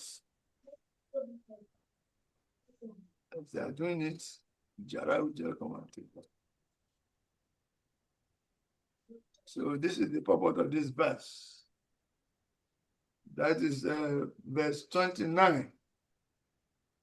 Verse 29. See, others who are inclined to the process of breath restraint, to the that Krishna begins to sum up the purpose of all these sacrifices in this next verse. All these sacrifices they are doing, mind and sense control, self-control in Grihastha life, Ashtanga yoga, and this other yoga, pranayama, all to their various aspects and their attainments. They will be summarized. They have a purpose. The almost purpose of yoga is to understand Krishna. To come to the point of Vasudeva Sarvamiti and say, for one who comes to that ultimate understanding, Sa Mahatma Sudrulava. Bahunam Janmanam Ante Gyanavam Mam Prapadyante. Vasudeva Sarvamiti, Sa Mahatma Sudrulava. Such a great soul is very rare. Such a great soul is very rare. So in the next verse, we are going to see the summary or the purpose.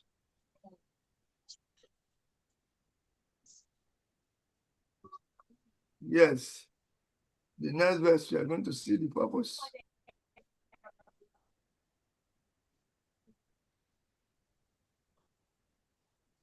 What is the purpose of all these austerities? So verse 30, let us see the purpose.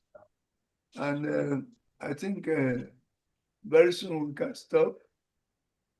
Eh? Oh. Let's read verse 30 and we'll stop there for today. Somebody should read the sloka. Anantajit, read the sloka.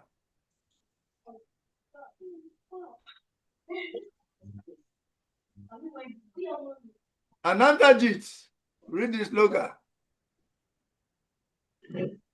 If you are there anyway. It's possible that you are not there.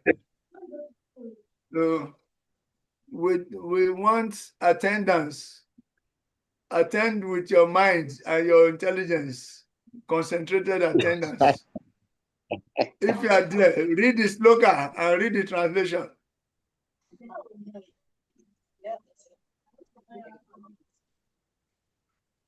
We are waiting for you. Don't waste our time.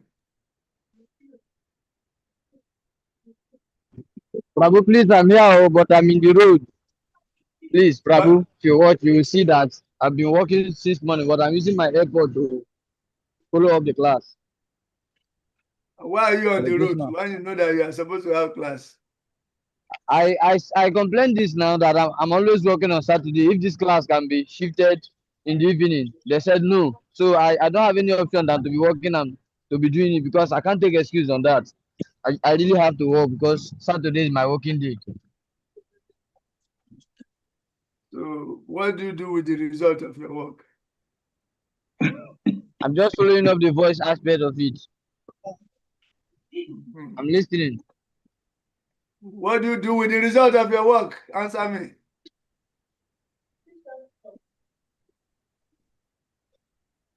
Use it to serve Krishna, Prabhu. Enjoyment. Use it to serve Krishna. It's not Dr. Elvis. It's not you I'm talking to. I'm talking to Anantajit. Why you impersonating Hare as Krishna, Anantajit? Prabhu. I'm talking of Anantajit. Hare Krishna, Anantajit, Prabhu. read the Sanskrit and the translation. Sarvati ate yajna vidu yajna sapita kalmasa yarjna sesvaramrita buju yanti brahma sanamtanam. All these performances, who know the meaning of sacrifice, become cleansed of sinful reactions, and having tasted the nectar of the results of sacrifices, they advance towards the supreme eternal atmosphere. By His Divine Grace Prabhupada Kijai. From the foregoing explanation of different types of sacrifices,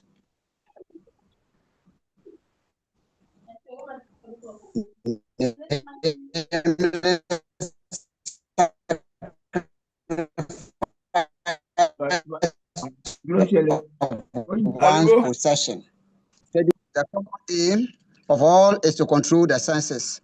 Self-gratification is the root cause of material existence.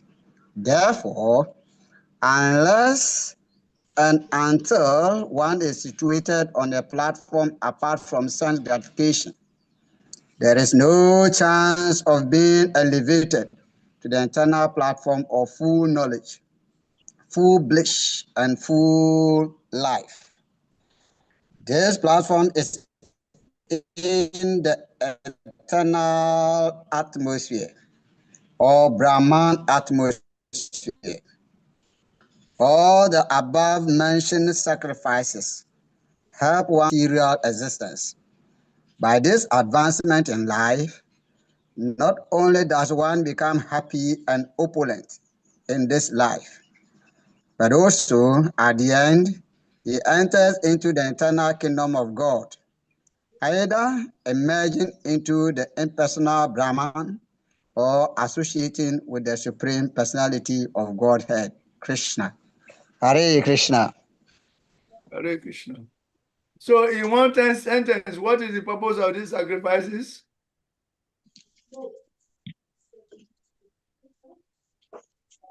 To enter the kingdom of Godhead, Krishna. That is the purpose of the sacrifices. As far as you understand. According to Srila Prabhupada, what is the purpose of all these sacrifices mentioned above? Hare Krishna.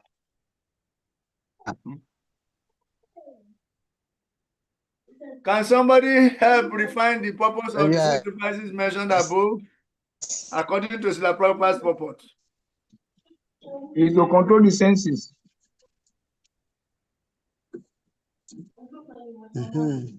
It helps one to become cleansed of the sinful reactions of material resistance.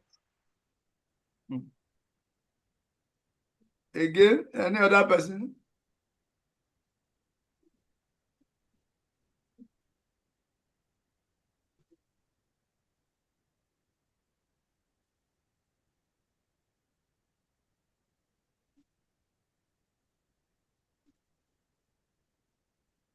Okay, let's read the purport again. Only does one become happy and opulent in life. That's material. Let's read the purport again. Okay. From the beginning, from the foregoing explanation of different types of sacrifice, namely sacrifice of one's possessions, study of the Vedas, of philosophical doctrines, and performance of the yoga system, it is found that the common aim of all is to control the senses. The common aim of all is to control the senses. Senses, I mentioned that, Ravi. Sense gratification is the root cause of material existence. Yes. Therefore, unless and until one is situated on the platform apart from sense gratification, there is no chance of being elevated to the eternal platform of full knowledge, full bliss, and full life. This platform is in the eternal atmosphere or Brahma atmosphere. All the above mentioned sacrifices help one to become cleansed of the sinful reactions of material existence. By this advancement in life, not only does one become happy and opulent in life, but also at the end, he enters into the eternal kingdom of God, either merging into the personal Brahma or associating with the Supreme Personality of God. So you can say that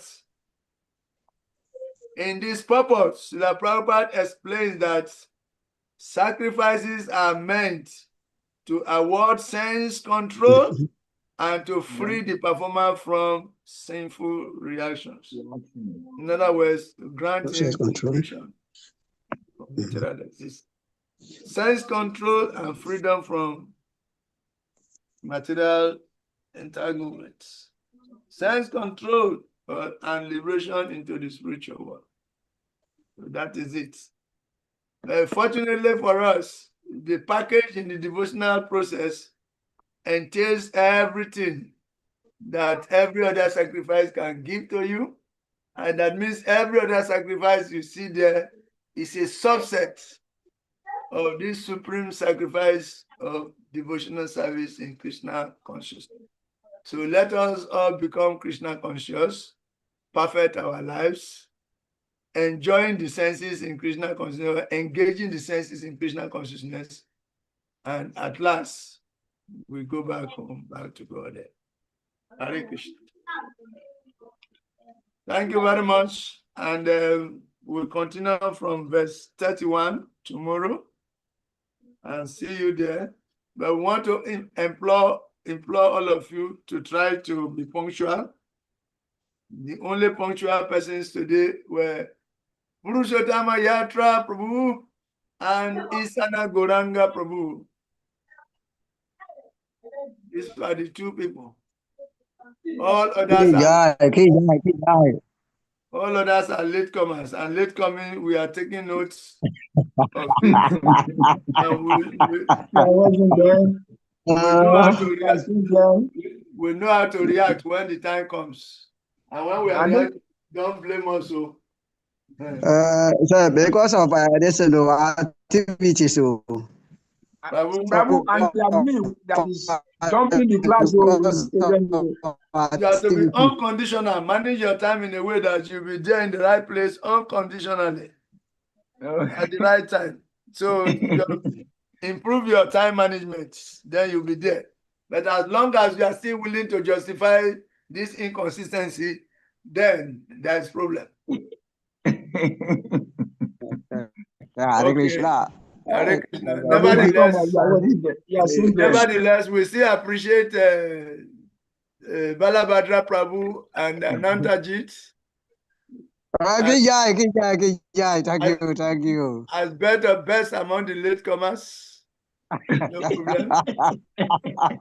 No problem. And of course, Raghupati was there too. So I don't know whether he's still there. Raghupati, also Bhakti Elvis also. Bhakti Elvis, Purushottama Yatra Prabhu, and Isana Goranga. These are the most consistent attendants for today, followed by Raghupati, then still followed by Anantajit and Balabhadra. So thank you for the compliment. Thank you for the compliment. So Raghupati is the best among the latecomers, actually. The other ones are associates of Raghupat. Downlines of Raghupat. You should raise your level, otherwise we take you very seriously. Balabhadra Prabhu. You should make your movements in a way that you will be among the first. You want to carry last, it's not good. No, yes, I will. Don't compete with Anantajit, it's not healthy. We know that Anantajit carry last. Balabhadra should not go and compete with Anantajit from behind. To take first from behind, not a good position. Compete. Anantajit, you have competitors there from down to up. You should raise your level. Yeah. Change your level, okay? Hare Krishna. Yes. Abel, please, tomorrow you will come on time so that we can start on time and stop on time. Yes, tomorrow, I'm not tomorrow. Tomorrow at the same time. Hare Krishna. Bhakti Elvis. He said he started from 10:30 or 10:35. He said that. It's 10:30 tomorrow. We are starting 10:30 Nigerian time. I will let Krishna Prabhu. We are going to temple. Those who are going to the tower, this is far. Okay, so what are you saying? Should we start by 10? By 9:30 or 9, so I can end up before the program that I can walk down to the temple. Okay, that time is 9 o'clock is Bhakti Vaibhav. Bhakti Vaibhav start from 9 to from 8 to 10. Okay. Yeah, so we can start exactly 10 o'clock. Okay. Nigerian time. So tomorrow's timing is 30 minutes earlier. Here we start by 9. In Ghana, we start by 9. In Nigeria, we start by 10 tomorrow. Okay, 10. We close by 10 because we are going to the time. At least we should close before 12:30. We should close before 12:30. We start by 10, then we close before 12:30. So I can. Okay, yes. If we start by 10, we close by 12. Okay, good.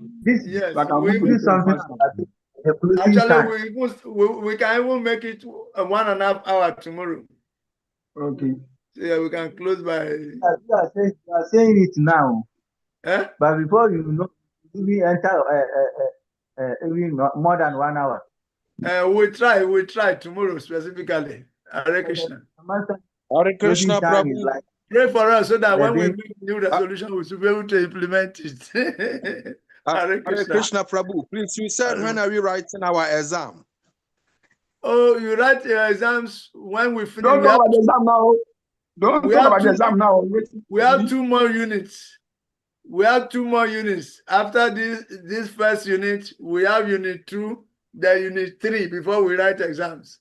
So we still have some time. Why are you in the haste? Why are you in the haste? Prabhu, please, I'm not getting you. You said unit 2 and we are in unit 1 now. Okay, or Bhagavad Gita, I mean. And Bhagavad Gita has 3 units. The first 6 chapters, why are you in the haste? middle 6 chapters, and the last 6 chapters. So even not okay. Wait. Every unit we write exams, isn't it? Yes. Okay. At the end of this unit, we write exams now. We still have 2 chapters. Yes. We have 2 chapters to cover up this unit. Then we Prabhu, the exams will come after all the units now. If you like assessment too much. Test, assessment. Hey. Each unit has its own exams. Its unit has its own exam. That is the setting. Yes, I know that, and that is why I'm asking. So, okay, chapter 5 is only 29 tests, 39 verses. But chapter 6 has about 40-something verses. So it will take us some time still. Maybe by February we'll write exams. Within February we'll write our exams. Okay. Yeah, then we'll go to the next unit. Hare Krishna. Hare Krishna. Anantajit is because I'm prepared. That is why I'm in the haste. Oh. is prepared. You should Yeah, I'm prepare also prepared. so that you Yes. will also be ready for exams anytime. So I Don't would be remember doing Christmas, this time, baby share. Oh, we are going to the baby share. Don't put that time for the this. okay. This all those kind. Papa. Okay. You are ready. We see if the 31st, if the first is on weekend, then we will waive the class. Yes. But next week is not on weekend. Next weekend is not Christmas, so we have classes. Okay. Okay. Christmas But is on. Prabhu, our studies has nothing to do with the Christmas, so we can still go on. Oh yes, yes. No, we forget want about that. We the Lagos body. here. We have the babish program. So to engage our all these. we members. believe that the first will not be weekends. If that prayer works, you go and enjoy yourself in Babish. You want to forget all the things you have learned in enjoyment. No, all devotees, Mara is going there. Mara also is going. Yes, it's true. All devotees are going there. But our prayer is that 31st will not be weekends. That is the prayer. If it falls on weekend, then you win. If it doesn't fall on weekend, we win. What is 31st? Prabhu, is it 31st December? 31st is on Wednesday. Oh, and first. Yes. They are going to first is Thursday. First. So that is Thursday. Yes. It will not affect us. Yes, so we will not be affected. Enjoy your end of year at the same time. Come and attend class at the ball. Exactly. No, we dodge you. Okay? Thursday is one of the studies class. Thursday is one of the days of the studies class. Okay, only that Thursday class. Next week Thursday class will be omitted. There will be no class on Thursday. Yes. So in that case, all participants should be on board on Saturday and Sunday. Saturday and Sunday, everybody should please try and come, please. We are begging you people, especially the next teacher will come. He will not like this epileptic attendance, Please. For me, you people take me for granted, so you are doing as you like. They don't do like that with other teachers. Hey.